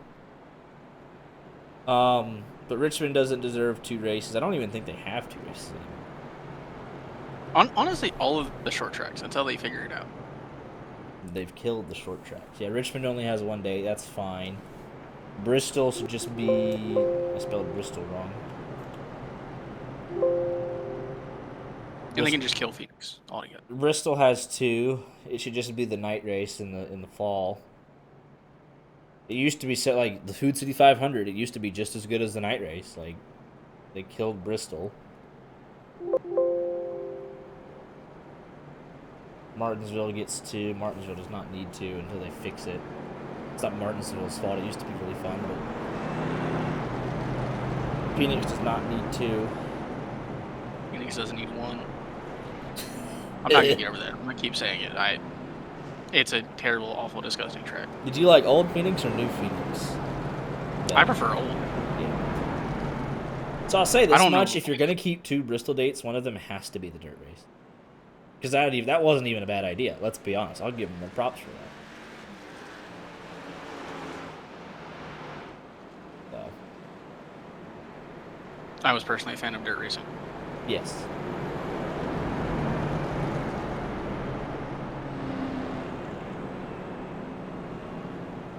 I think. Wait, do we have another lap here? Yeah.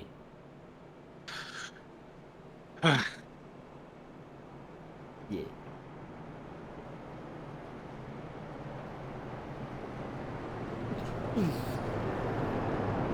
I mean, Bristol Dirt definitely cost way more than it's worth. But if you're gonna say that, give a dirt track a chance. That's what I was gonna say. I was gonna say go to an actual dirt track at that point. Even if you want and I know NASCAR hates spending money. They're one of the greediest companies, to exist. They're all bad. But work with somebody, build a dedicated dirt track that is made to host these cars, and I mean obviously get it going the rest of the year with other stuff, but find a spot in the Midwest that is underutilized and let them go dirt track and build a made for Cup Series dirt track. Because you wouldn't have to change tracks currently on the schedule. You wouldn't have to go to these dirt tracks that aren't built to handle NASCAR Cup cars. You make your own. You create an attraction. You don't have to go somewhere to be one. Now that would be they're popping up road courses on naval bases. Find a piece of dirt, build a track. It's gonna be expensive. Yeah. Yeah, I mean, Roush, what do they have to lose in being... that's a conversation that multiple teams could have. Do you want to be the third best Chevy team or third best Ford, or do you want to be the top Dodge team? You know what I mean? And seriously, that's a conversation to be had. And I speculated at the start of the year when Dodge announced their return, and that Tony would be driving one, that he would potentially come back. And if that is the case, which I think it should be, like hopefully with the little bit of changes through the lawsuits and everything, he might be willing to come back and do NASCAR stuff. Work with him. He loves dirt racing. Embrace Kyle Larson. Embrace one of the best drivers in the sport, Christopher Bell. Like some of the best drivers in the sport come up through dirt racing. I know we've got a lot of road course guys coming in now. Your Ziliches and Himes, but like you have it right that you have the best guys in the sport who like dirt racing, who actively have their own series. Imagine, what is it? What is Larson's series? I can't remember. Like high roller, yeah, something like that. Something like, yeah, and just let them go crazy. Like, build a dirt racer's dream track for the Cup car, and Tony Stewart, Kyle Larson, let them put on shows.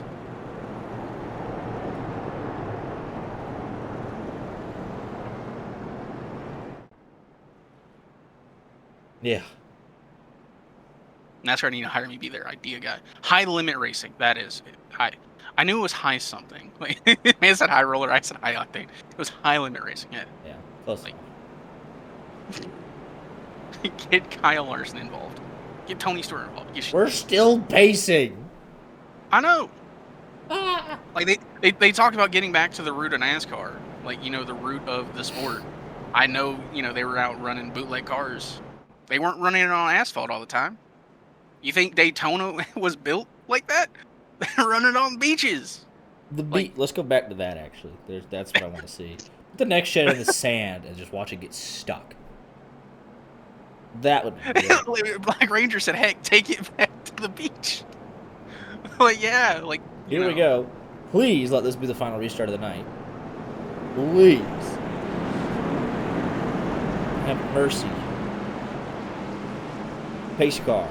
Look at that lead Mackin has already. I think Moynihan just wants to time it. He's like, let me go with him.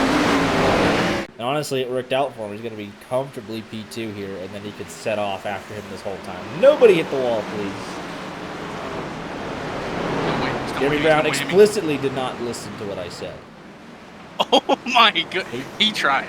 He nailed. I mean, that was the steering, boss. Yeah, it doesn't look great, does it? Oh my goodness. It's a little right there. Not great. It's not fantastic, is it? Right down to P last. Yeah, that's still P19. Go back to their bootlegging days. There's a bunch of moonshine. I've told the cops about it. Get it going.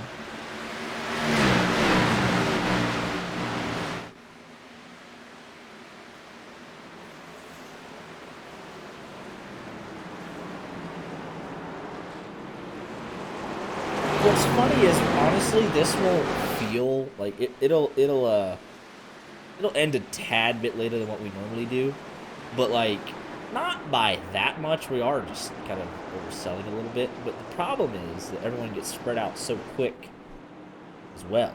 I mean, it's too prompt. I'm telling you, this is about to be a 3-hour broadcast. It'll be quite a bit longer than we're used to. Yeah. Not a little bit longer. But yeah. It'll be... We're never coming back here after tomorrow. I'll just, whenever they, if it's on the schedule next year, I'll just say I'm out of town. I can't.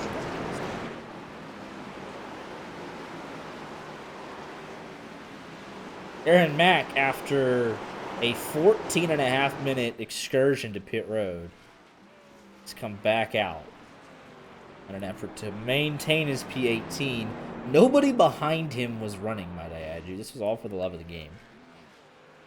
Maybe to hone, obviously to hone a little bit of your road racing skills, if you could just get pressure-free laps, just to try and build some consistency there a little bit. Oh, we'll go around! Hang on to it! King got into the wall. Elliot Henderson splits the gap. King got He's had a long pit road stay. He'll have to do it again. Steering destroyed. We're gonna have like 10 cars on track. Oh, that's tough. Keep caught. Wilco. I think McConville he kind of got surprised there. And it just gets him all out of shape on the entry. Wilco locks it down, slight contact, but King caught is destroyed. He's having a hard time keeping this sucker straight. Hey, it's a battle of the two guys that broke steering.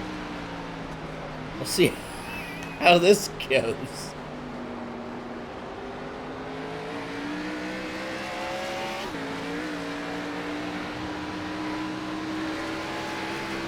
If they keep it the same weekend in June, I just use the birthday as an excuse.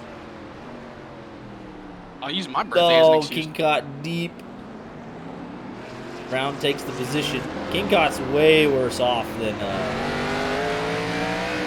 Jeremy Brown is. King Cott will come by and hit this time by, I'm sure of it.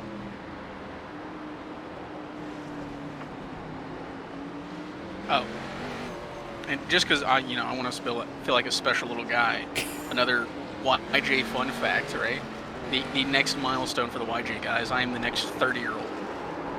Oh, and Wilco's around. He was chasing after King Cott. I don't think King Cott was too happy about Wilco spinning out in front of him because it looked like he wasn't going to give it up. But he'll have to come to pit road this time anyway, so... Max, how does it feel to be the last of the YJ trio to be in your 20s? Feels pretty good, man. I don't got random aches and pains just yet. I had those in my 20s. Oh, that's packing around. Oh, he's about lost it. Oh, we got somebody else to the wall. Minto. Last corner, Calamity corner. No, he can't. He's actually going to stay on the track. How did he not get a meatball? Look at the steering. How's he digging, man? Or does he really just want to not let John Wilco go? I mean, it just doesn't look right.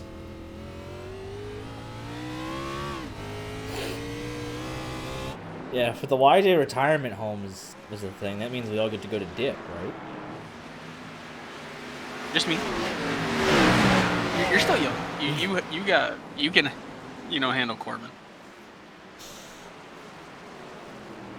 Not sure we can carry Corbin. Listen. Where's the official feeder team?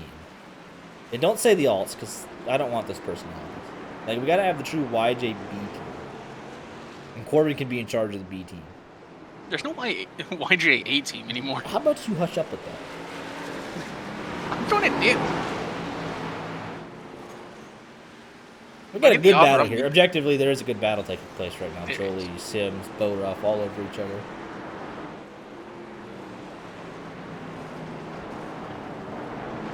Going at it. Oh, Sims nearly caught the tire burger.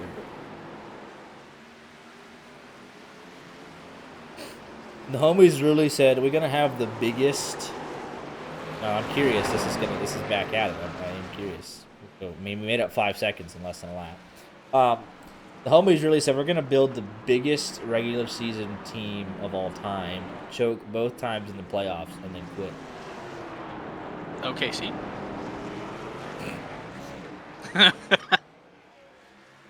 I mean, forcing is the LeBron of Wreckfest. Longevity. What was that Stephen A. Smith rant? He's averaging 30.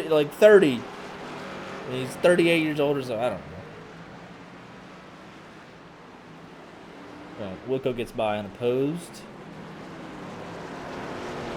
Brown finally gives up the handling. He says, it's not worth it, man. It's not worth it.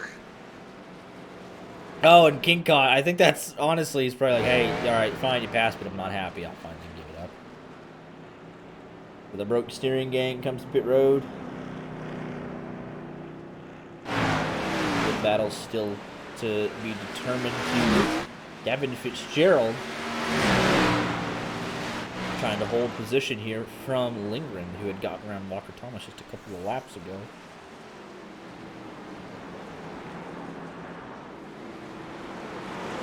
We asked Corbin to come give his thoughts about Naval Base Coronado, and he said, "I'd like to sleep peacefully tonight." So Man does not want the memories. if I say Coronado 3 times fast, you might have a nightmare.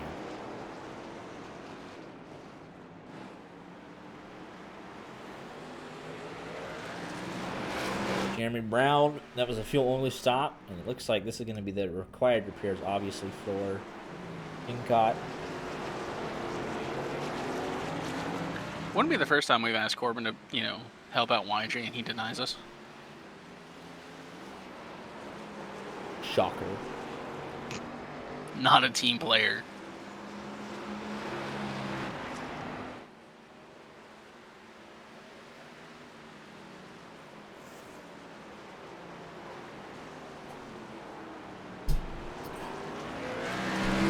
Yeah, 1.3 seconds between your race leaders.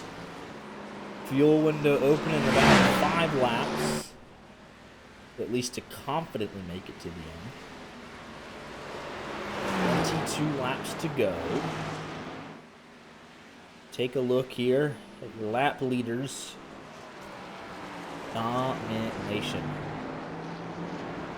That's it.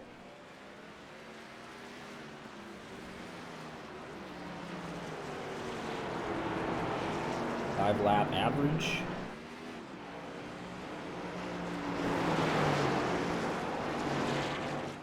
Looks like we haven't quite gotten rid of. I was gonna say that does not seem like. That is not correct. Last lap though. Madigan, Sims, Moynihan, Lindgren, Jolie, fastest 5 overall. Madigan, Moynihan, 1, 2, 3, 4, 5. So if you run the, it's pretty straightforward. I have yet to sign up for the RNG League, so I'll be in there at some point. I'll say 39, I just haven't put my name in there.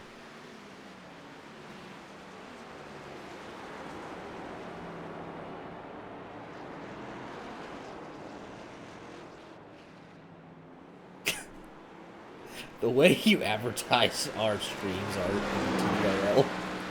Truck. Car. Trucking. Not even the full word truck sometimes. Like, it'll be just like... TRUK. With how Raven recruited for the TCRL midseason, I'm sure you can get a couple guys for RNG. That's brutal. I'm not over it. I listen. Made things much harder than it had to be for us, didn't it? I expect Little Zombie to come over to TDRL, man. I don't. Just get him in there and be like, hey, you can go win the race. You just gotta dodge people flying backwards at you and cross track this time. Your objective is to win the race. It's a little different, though. Except people were trying to hit you this time. You're not just faster. What's crazy, though, the 4 teams on track didn't really work, though, because they just gang up on whoever was. They'd be like, you're all gone. Last man standing, they just get rid of them first. But we tried it with 3, and it would literally be a 2v1. And there'd be some complainers about it. I need the unfair breakfast. Listen, I just enjoy the TDR. I'm happy. It's just so, like, with the TCR, man, I'm having to sweat, I'm having to get laps in, I'm worried about, is this a penalty, what do I gotta do, and I enjoy it, but it's a lot more just hit car. You see that car?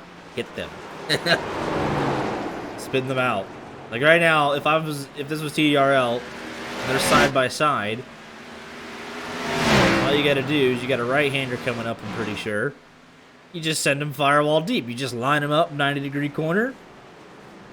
And there he goes. But he showed him mercy.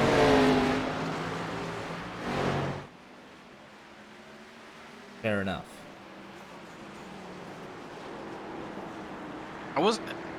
When it comes to the TCRL, the best time I've had so far is not racing as myself. It's the most stress-free. Hopped on, did well. Well, especially because there's like, what, 4 of you? It's like, man, we're not winning this race. I could just get to drive, man. Like, And if it wasn't for a cross, I'd be averaging a better finish on that account than I do on mine.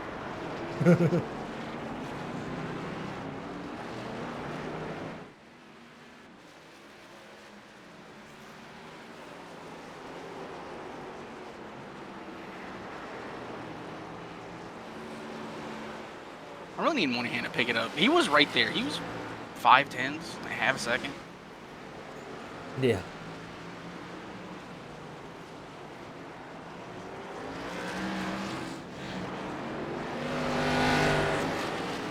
Still got 20 laps.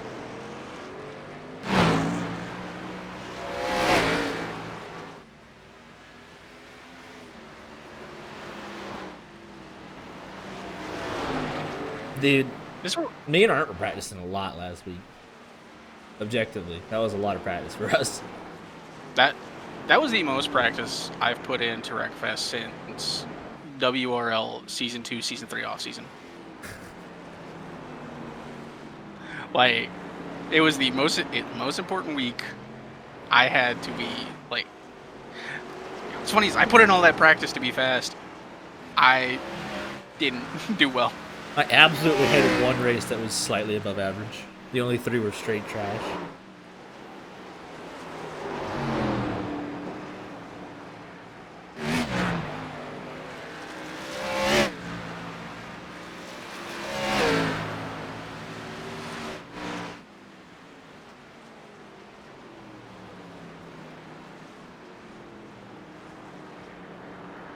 Corbin, you don't practice. Go away.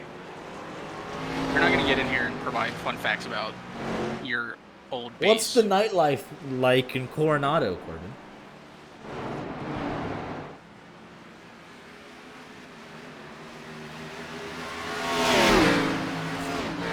It's close enough to your base. It is the same base. Who just exploded? Oh, there goes McConville. Was Chick Curtis just exploded? Yeah, that's what it was.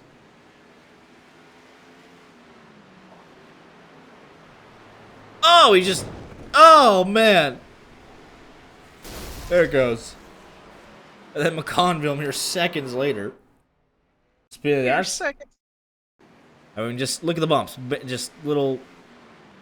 Just way too much. Bam! TDRL. Looking like Corbin swinging a miss into the corner. Unless it was on Norfolk. That's Corbin Simmons' legacy game. Bo Ruff still hunting. Biggest mover plus 15. Would love to get to the top 10. My nightlife was going to Tijuana.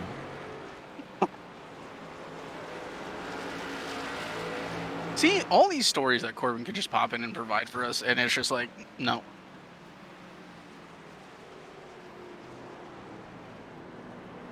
Gabriel Lafrene looks like he had a moment going down the hill into what I believe is officially turn 2. That's quite a moment. We'll be able to keep it going. Lost a lot of... Oh, wait! And there goes the motor. I said it was a little more than a moment. I didn't see it. Oh, my goodness. See, that's what... Just go right. Just go right. You were never going to make it.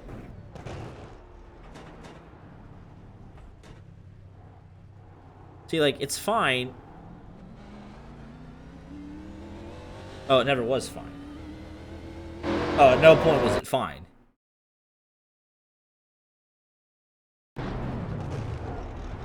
Oh, just, instantaneously. Just kidding. Yeah, no kidding, huh? Gone.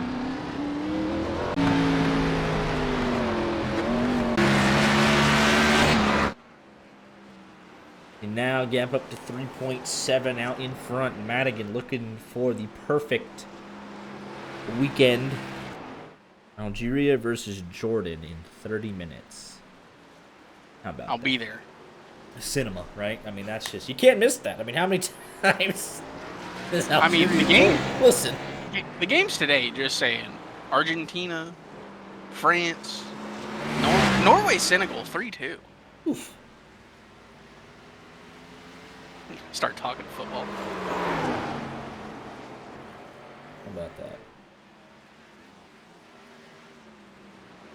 Max, how many times have you been out of the country? Twice? That's interesting. I don't believe you. Been on 3 cruises? Might have been 3. Okay, now that's the whitest thing you could say. I mean, listen, right? That's not what I meant. But Oh wait, like, I've been to I guess it is the Canada same thing. once. So maybe 3 or 4. 3 or 4, that's my final count. Walker Thomas, final round of green flag pit stops.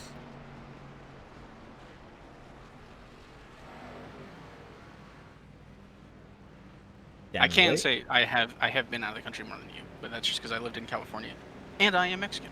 Fair enough. I will not say they were better than a cruise, though. Cruises are fun. I don't care what anyone says. I may say a big boat. Boat.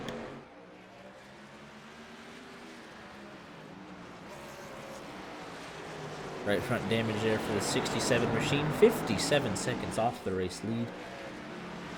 On Wilco, for all he's been through, back into the top 10.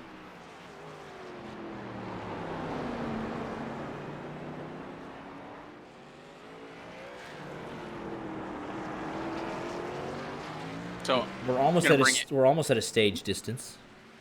almost. Just do another. Want to do another set of 4 of caution laps, huh? Is that? what No, you're no, hasty I for? believe absolutely not.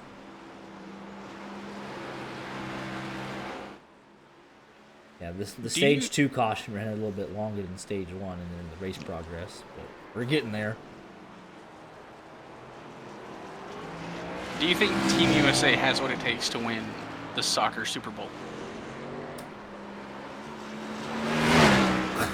Shot of runs.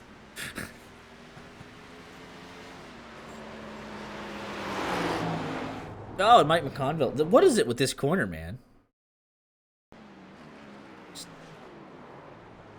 You would think after doing it for 44 laps, you would know when to brake. Guess not. Do I think we have what it takes Do you? to win the whole darn thing? I'm not asking, can we? Obviously, we can. I'm asking, do you think like it's a real shot?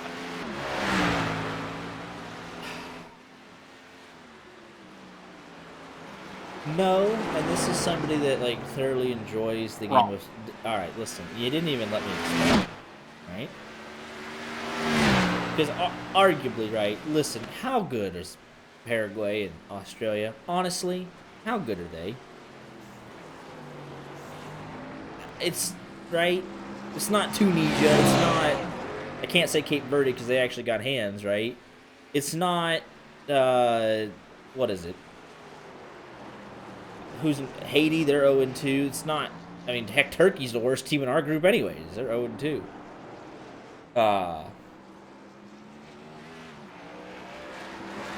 It's not Ecuador. That's just boring, right?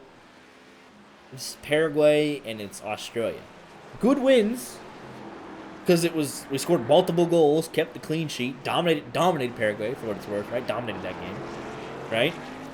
But like, truthfully, you should win your round of 32 matchup, right? Easily. Like, you're gonna play Bosnia or Cape Verde. You know what I mean? You're gonna play one of those teams, the Group A team, Bosnia or Qatar. So, like, we shouldn't even be thinking, oh, we made it to the knockouts, round of 32. Oh, problem for the leader.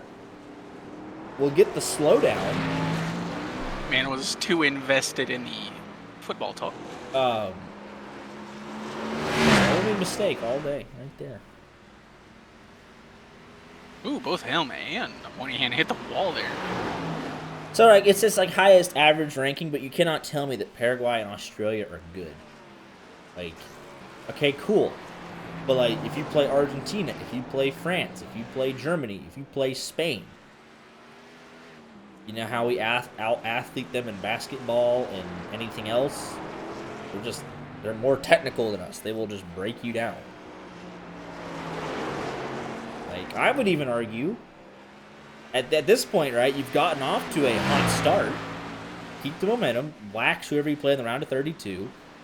And then this time, the round of 16, right, that is when you beat a Belgium or a Netherlands of the world or Japan or something like that. Get into the final 8 and then, go out swinging. So I want to bring this up for, funsies. Paraguay, in their qualifiers, right? Right. You said, no, they're not a good team. They beat Brazil, straight up. Okay, Brazil's not good either this year. Like, I'd argue that they beat Argentina. Okay, I'll give them that. Sure. Good result. Like, they beat Uruguay 2-0. They've had results. They are still they're a good team. They're not, they aren't an Argentinian. They aren't, a Germany, but potentially a Spain, right? But they're still that's still a really good showing from a good team. I'm not saying that we're gonna go and win it all, but I'm not saying it. I mean, I'll say this much, right? It's helped that the top teams. Okay, I'll take it back. France has looked pretty good, right? France has looked like the team beat still. I think if we get France or Germany, I'm a little scared. It's a little spooky. A little spooked. France just looks like that good. You know what I mean? Because they are. Argentina, they didn't look overwhelmingly dominant versus who'd they play today? Austria. They didn't look overwhelmingly incredible. There's one person to stop. Right. So as it stands, right, we're looking at look at the live bracket they update literally after every game, right? Last 32. We would play Ecuador, right? And then we would play the winner, so I'm assuming we'd be Ecuador, right? We then play the winner of Egypt versus the Czech Republic, okay? And then, as it stands, we'd meet Spain in the last 8 in the quarterfinals. So, we saw what Spain did. They did tie Cape Verde, and then they, dominated Saudi Arabia, so they kind of worked.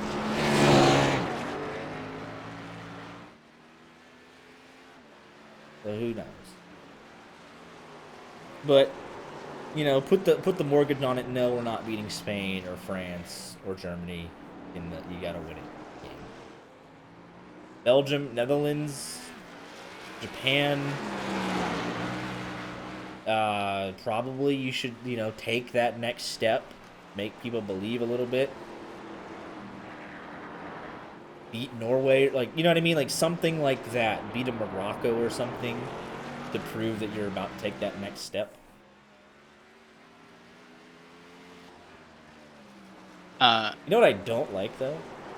Games, 1 o'clock on a Thursday. That last 32. I'll just turn that off. Forget that nonsense. I would say an incredibly underrated part of sports. People who play and who are really into sports know it, but momentum plays a big part, and just the vibe, chemistry and all that. And we see what it does for the host nation at most World Cups. They want to put on a show. They want to be that for their country. This is potentially our best team with really good young players in our country, trying to 250 years. It is our time. If it's ever going to happen, it is probably going to be now. Yes, take advantage of the home field advantage for sure.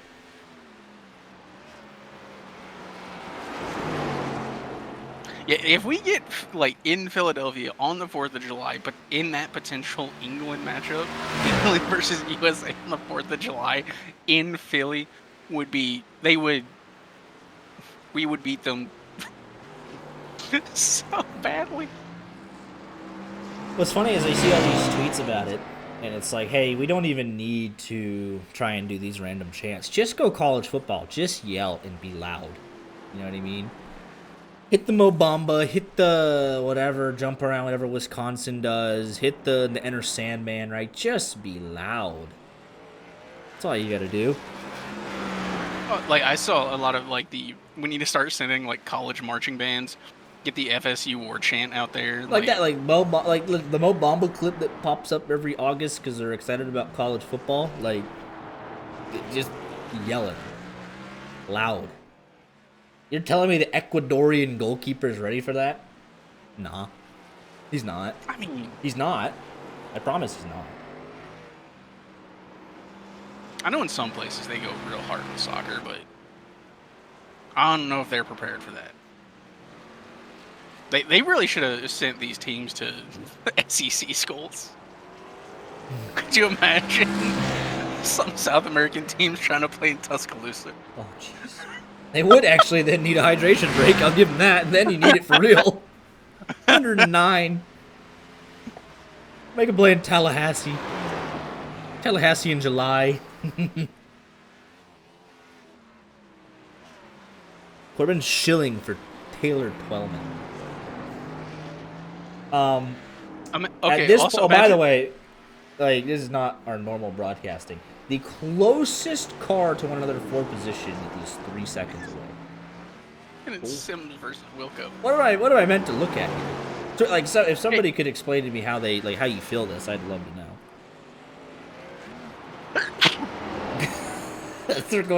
We're going off the rails. I don't know what to talk imagine about. we had a World Cup game in Neyland. They started playing Rocky Top. Oh boy. It would be hype. I don't even like Tennessee, but you start playing Rocky Top, I'll get into Rocky Top. That's fun.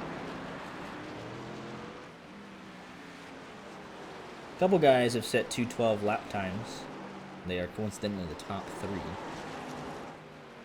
Moynihan 4 seconds behind the race leader. He's been there at times, but just hasn't quite been able to cover. Cheerio versus Jordan would be funny. Rocky Top in the background. How dare you wish another caution on us? I mean, I get it, but stop it.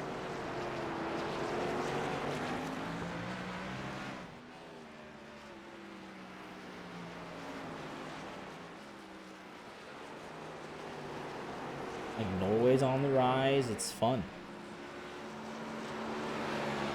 Like, we're gonna. It's a good World Cup so far. Like, Cape Verde could make it to the knockout round. There's a small chance for Curacao to get there as well. Like, what on earth?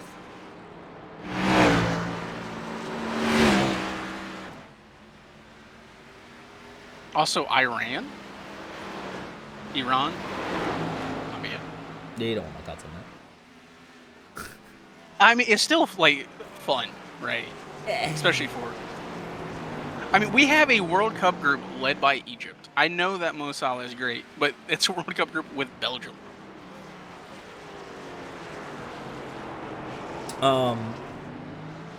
What's funny is you could go to 64 teams and then go back to the solid, like, oh, only the top 2 from each group advance. Yeah, that's like what they're saying now. Like, oh, we'll go to 64 and then we'll just make more groups and then top 2 each and then add to the drama. It would be electric.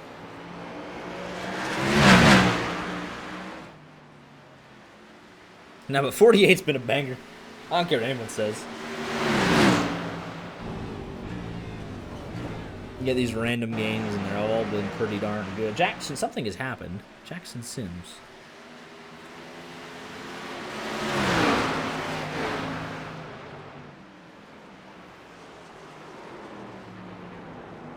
He just got all out of shape there.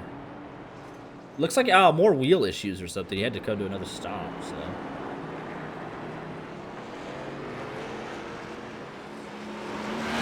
We go to 64 teams, and Italy still misses the World Cup. Well, I imagine if they go to 64, there'd be a consideration to give more spots to Oceania, like get a second Oceania team, and then, you know, more teams from Africa, and then CONCACAF. Like, UEFA would get a spot, but they'd divvy them up more to everyone else.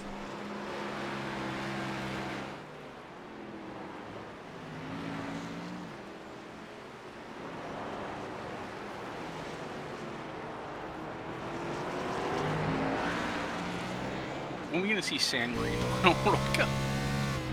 Rather. I don't think we can go that far now. Maybe in Football Manager. I'm just saying, with, you know, how Italy's been doing, their players might give up. They might defect to San Marino. Yeah. I mean, they won't, but it'd be funny.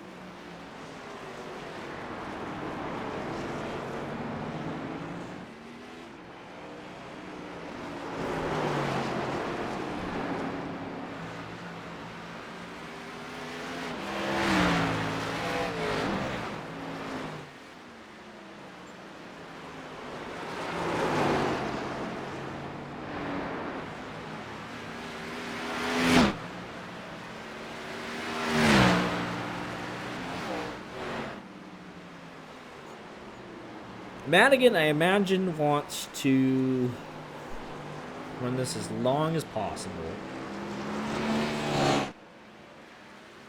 Come in for that splash and dash at the end of this sucker.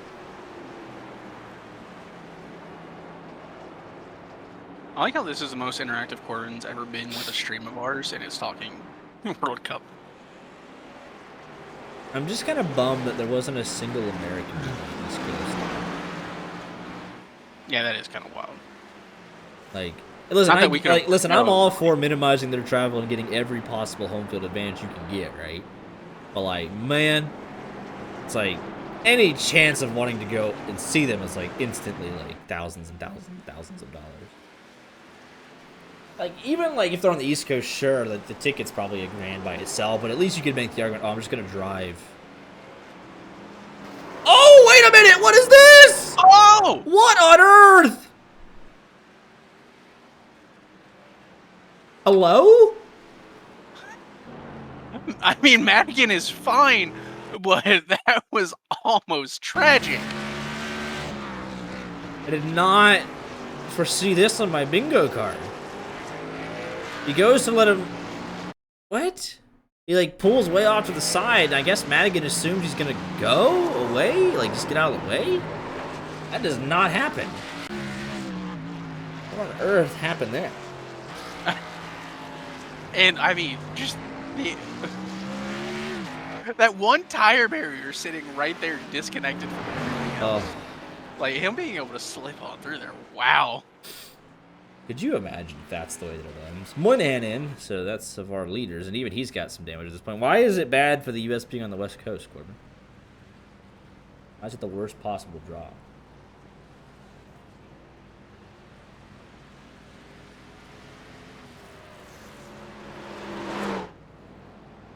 You calling the West Coast un-American?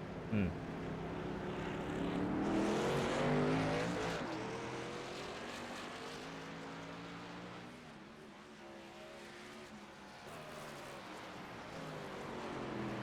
Well, I think, like, their base of support has been, like, Cincinnati, Atlanta, and Nashville. I think, like, the true home field advantage, they've done a nice job with that.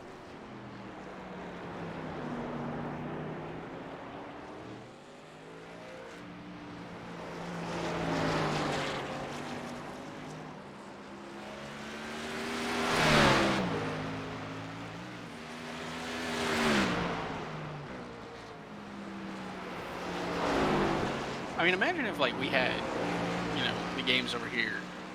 I mean, our best player is from Hershey, Pennsylvania.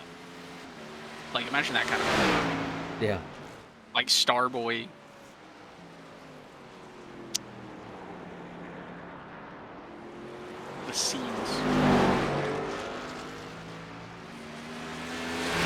expensive do you think the ticket would be if we made it to the final? Oh, it'd be like Like, $10,000 get-in price or something.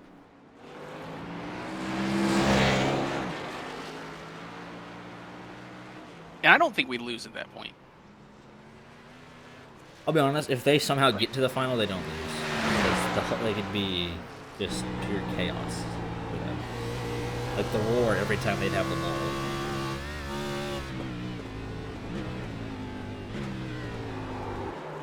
Like, I'm curious what kind of response they'll get in the knockout, you know what I mean? They're in MetLife. Third place is in Miami. Finals are in MetLife. I feel like you could have a better finals location. New York Center League or something. Yeah, but it's MetLife. You got bigger college stadiums.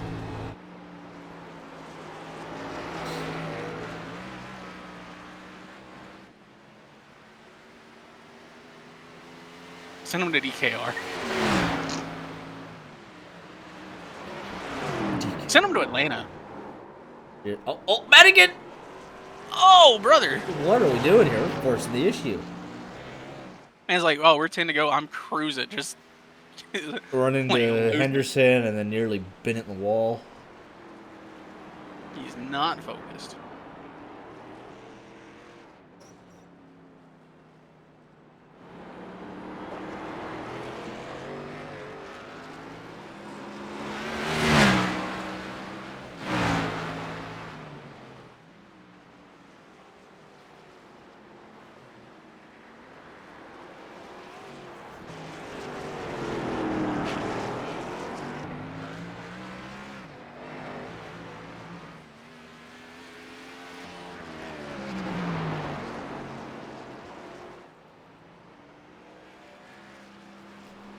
There are single-digit laps on the board.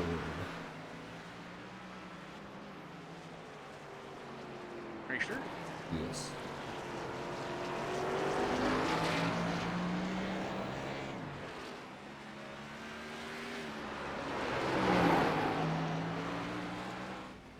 Madigan still pushing. Take a look here at pit stop stats. Himself, Fitzgerald, Wilco. Kind of the last three to pit, really.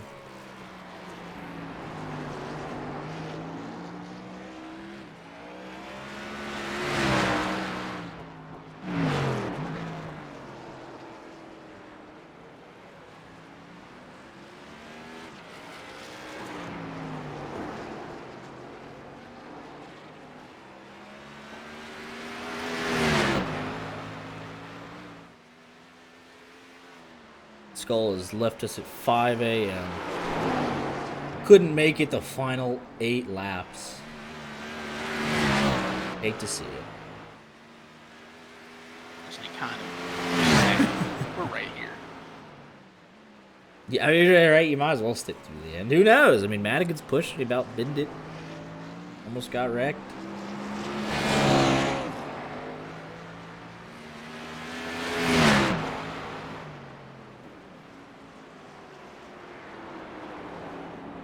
Man, might have had too much of the World Cup talk. It's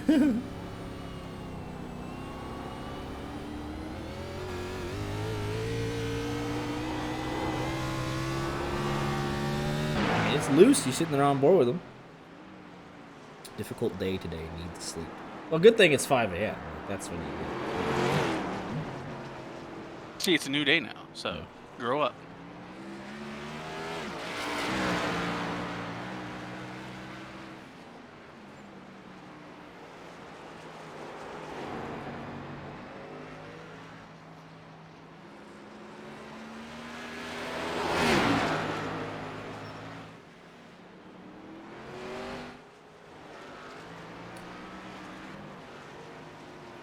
Take a look at the best battles. Racetrack. It was 3.5 seconds. Packard versus Wilco. And here comes Madigan in for his final stop.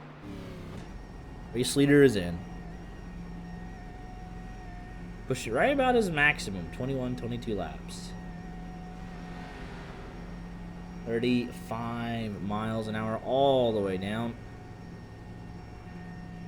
Crossing the line, 7 laps to go.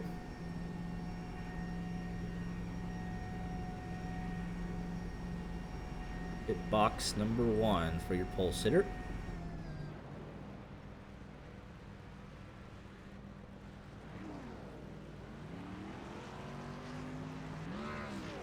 He's going to have fuel only. Here comes Lindgren. Closing in. He pitted a handful of laps earlier. He's going to be 1.5 seconds behind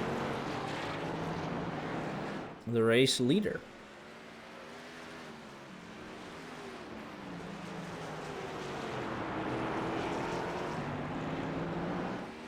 Gonna have to assume tires gonna have to warm up, but he did not take once tires. they do, should be. Madigan did not Oh take right, tires. it's a splash and go. Yeah, man. But how important are tires here, right? Lindgren do anything. All of a sudden, the best battle again jumps up right to the end here. For the race lead. Moynihan got jumped by Lindgren. Yeah, 1.5 seconds though. Madigan instantly starting to pull back away.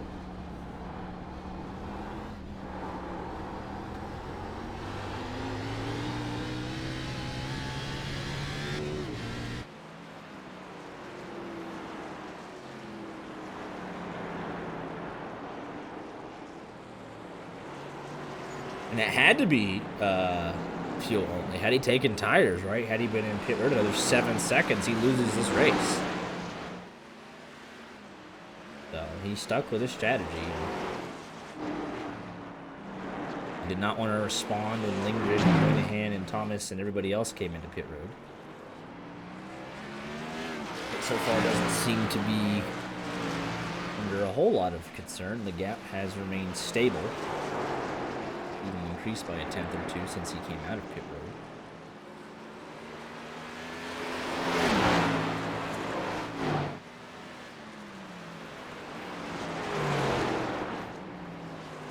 There are 13 cars racing right now.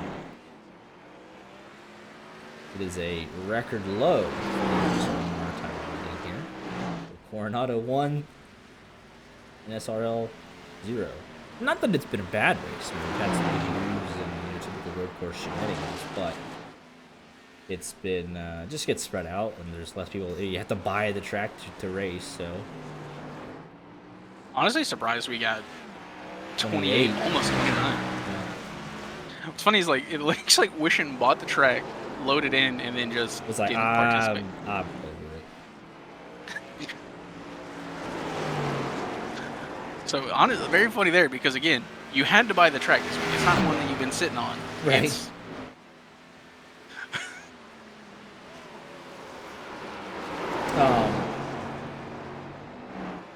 Yeah, from 29 to the 13 is kind of crazy.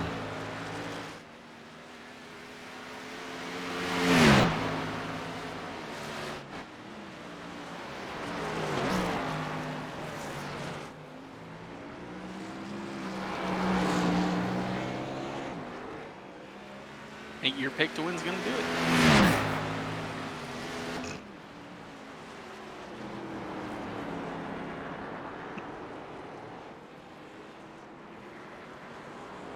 I was hoping there for a while. Gavin Fitzgerald was sitting in that, third spot.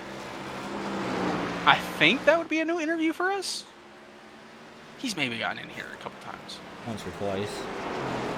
Just it's a little less common.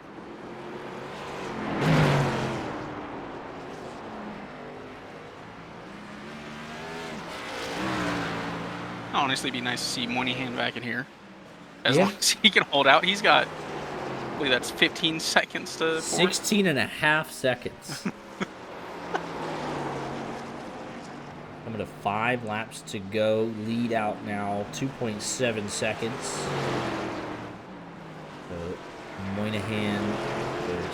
Madigan pulling away here from Lindgren.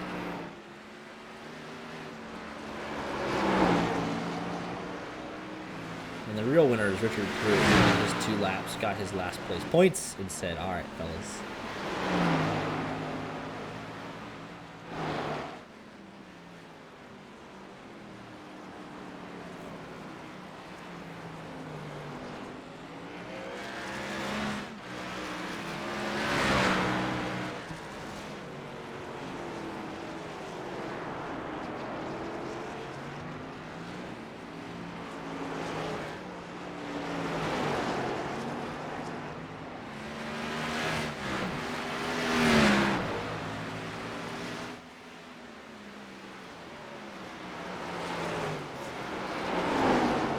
We have, in fact, we got 15 minutes till 3-hour stream.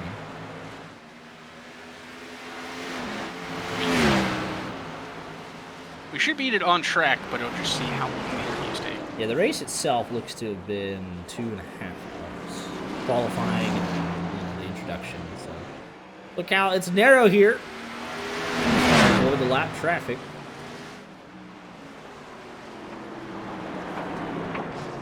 Got to go way wide. Leave it go on through.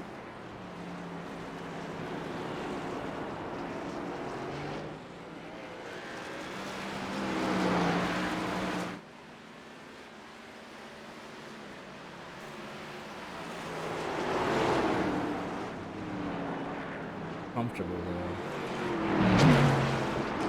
Take a look here. Lap leaders even through the cycle of green flag pit stops. Nobody else has led a single lap.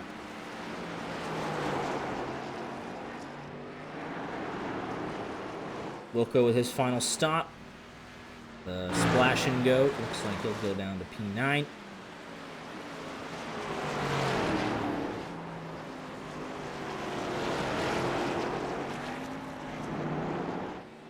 Into 4 laps to go.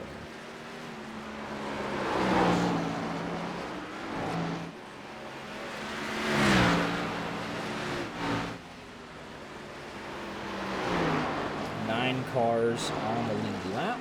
You might get to Wilco.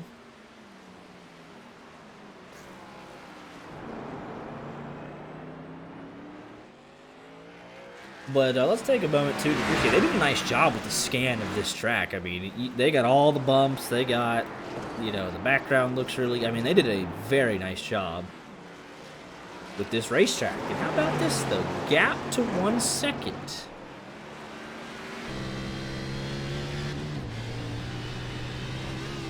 Lindgren not completely out of it yet. Moynihan 1.5 seconds behind Lindgren. So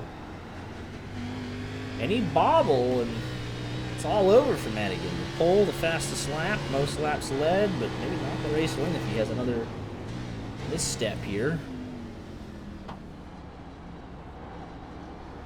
He has a little ways to some lap traffic, but it's there. It's a possibility. Take a look at the track map.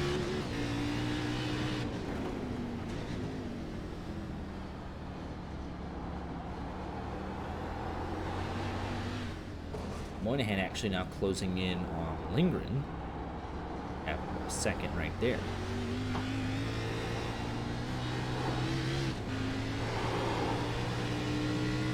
I guess the cars, would the cars be in blue? I guess those are the lap down cars.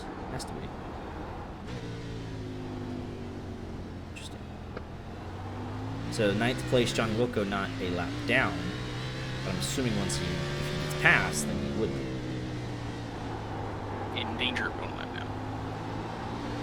Gap now 1/2 second. From 2nd to 3rd. Madigan extending the lead back out to 1.8 seconds. So temporary scare, but nothing too crazy.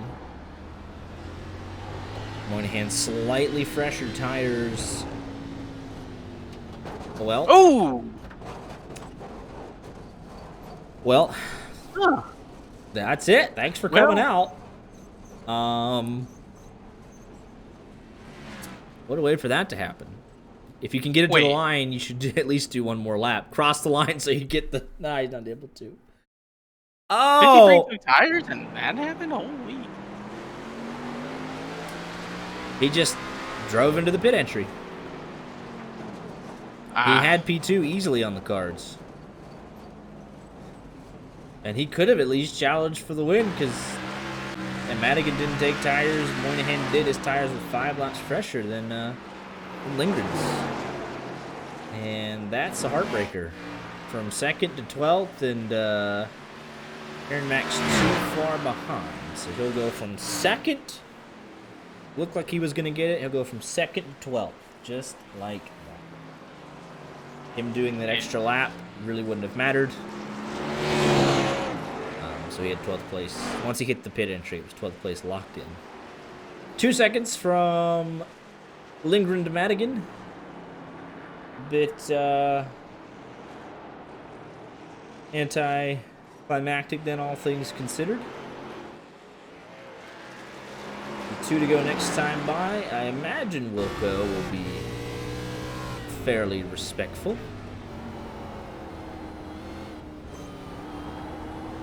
You know, I really ought to believe that's kind of like my fault, because I did mention unless, you know, it's his 16-second lead over 4th, and yeah, not even going to be in the top 10.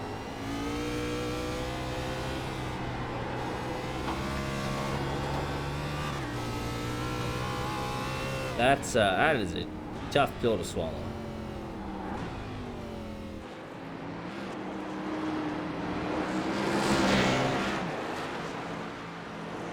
Two laps to go for Madigan. Lindgren trying to get there. He's going to catch Wilco at an awkward spot for the fast right-hander. Wilco does yield way, and let's see here. 8th place now lights up in blue. So yeah, those are the lap cars.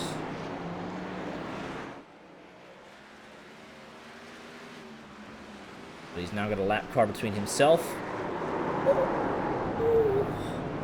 Madigan, man, tires are giving out. Holy smokes, man. Just smooth to the end. That's all you gotta do.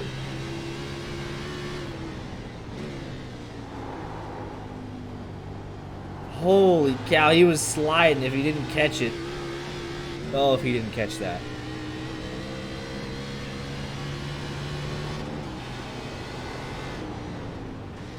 On board here, Lindgren encouraged, gonna drive it in deep.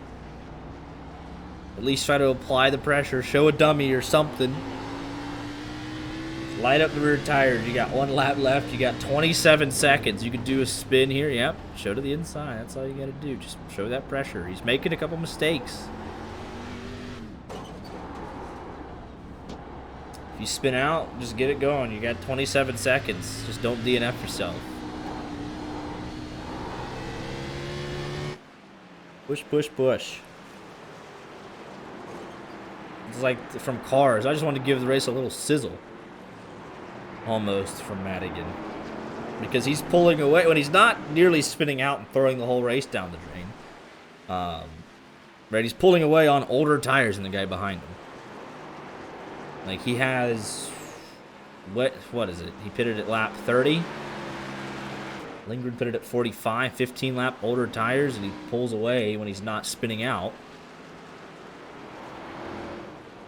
And it's all going to come down to this. We will have a battle for the race win on the last lap.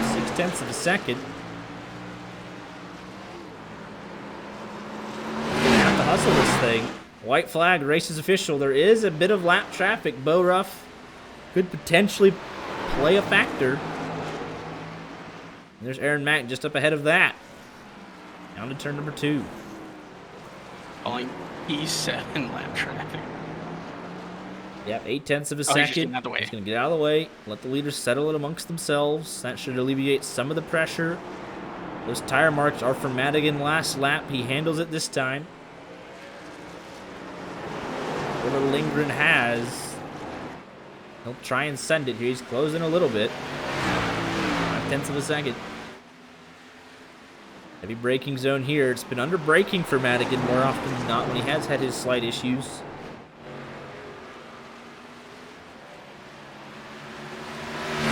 Pretty stable, 5 to 7 tenths of a second on the last lap.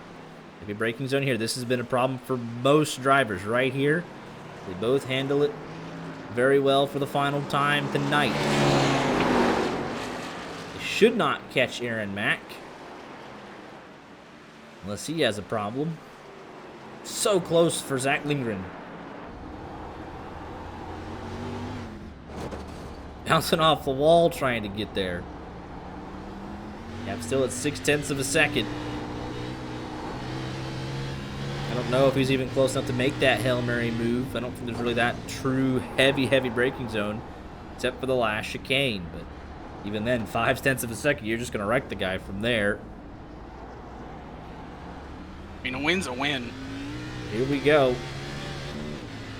13, 14, we got the fast chicane and then the slow speed chicane. Even through here, he's going for everything. Letting it all hang out.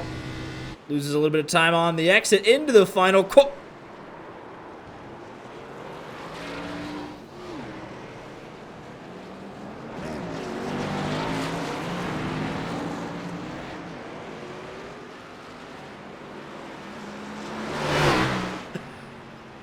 There is simply no way that just happened.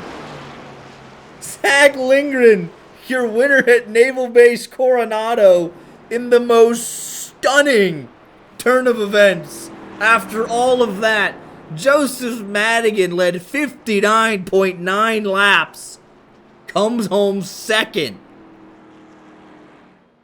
in a stunner.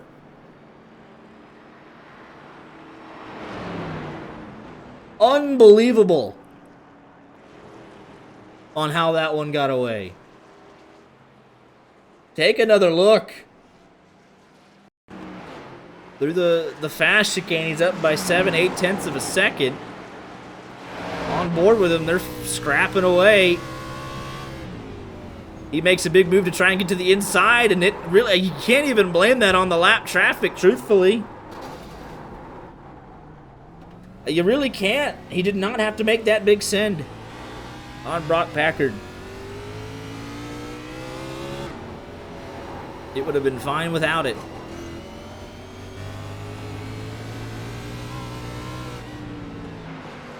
Unreal.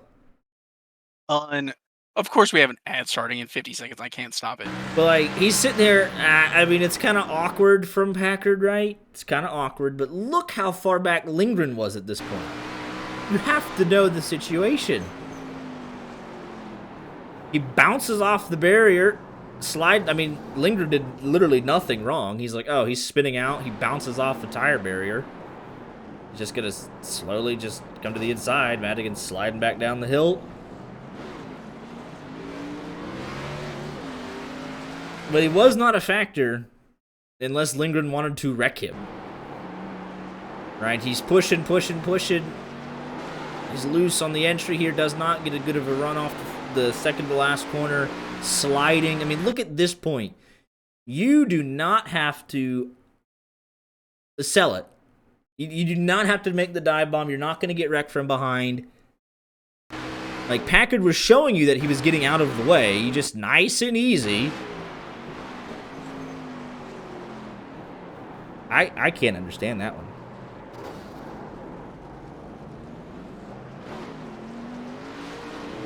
And Lindgren gets it done. I mean, that's just unreal. That is unreal. Very shocked to say that, Joseph Madigan was one of the first ones into the waiting room. Lindgren, man. At no point. I'd probably be like, oh, I'm not coming. I'd go to sleep. We'll hear his side of things, though. I mean, at no point. I mean, Moynihan had challenged him a little bit, had gotten close. Lindgren had closed in a couple times, but really, it was all. I mean, that was all self-inflicted. To even let Lindgren into that, that range, he just drove too deep off into that one corner, gave up a handful of seconds. Tires just couldn't handle it. Badge. That is insane to me, how that race just played out. Not a whole lot of room to Gonna burn get it down.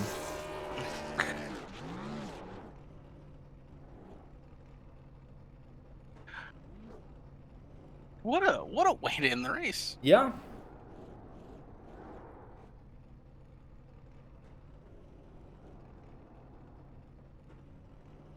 I want to hear from Mr. Lindgren, so I want to see if he'll get up in here. I mean, he should. I think he's just. In I think he's shock. also a little shocked by it. Yeah. Unreal. I didn't say anything. I just let that finish speak for itself. I mean, what else do you say? It's like, oh, he's good, and then he spins out and he's not good. I didn't know what to say. It's one of the moments where you just gotta let the action speak for itself. Yeah. I could not believe it. When we get the cursed driver Oh image. my goodness. It's gonna get a voice. We'll give him another minute. It is 11:15 here on the East Coast.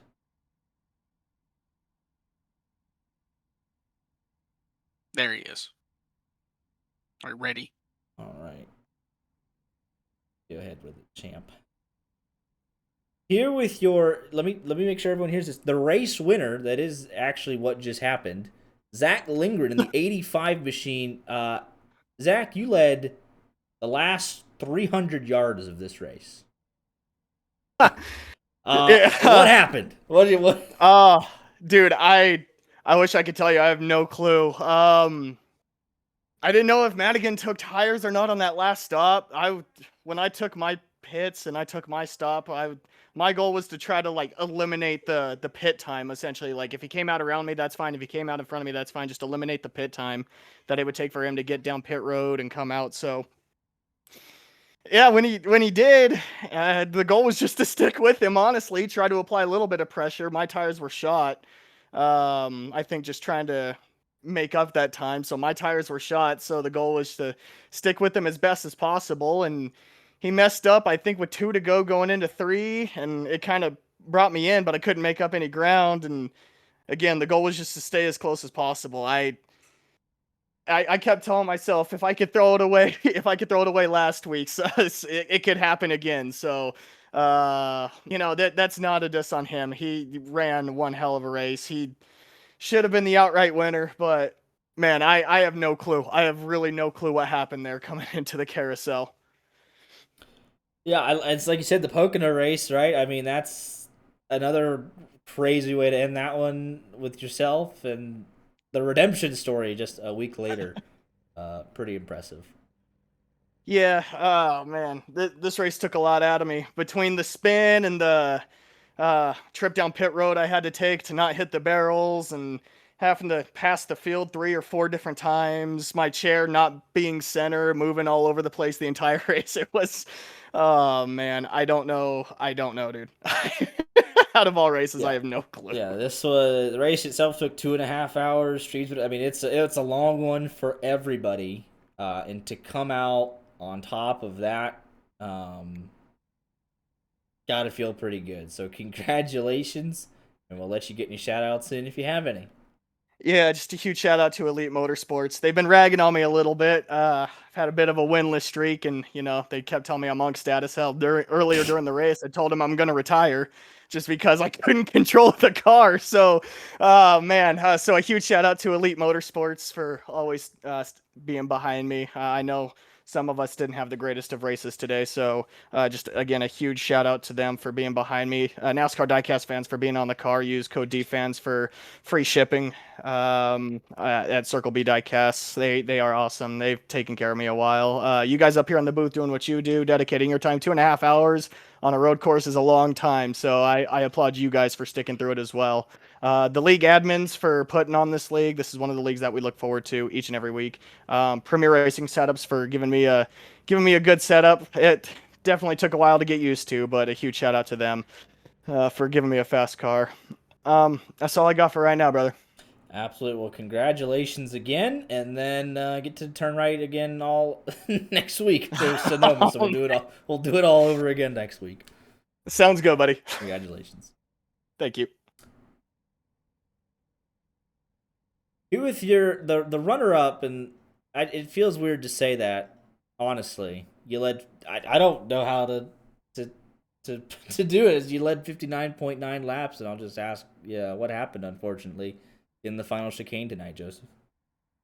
Yeah, I just going to my normal braking point, and I thought the lap cars were gonna be nice to me, but yeah, no, right where I needed to be pointed my car, last second, I realized they were gonna be in the way, so I had to turn away. And anyone with a brain knows that braking and turning don't really mix well together. So yeah, I think it was my teammate there. I mean, I get Brock's situation. He was trying to slow down and let me by, but it just it sucks. I absolutely dominated every lap.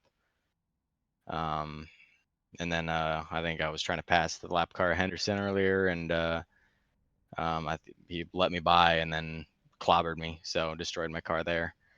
I mean, just really frustrating overall.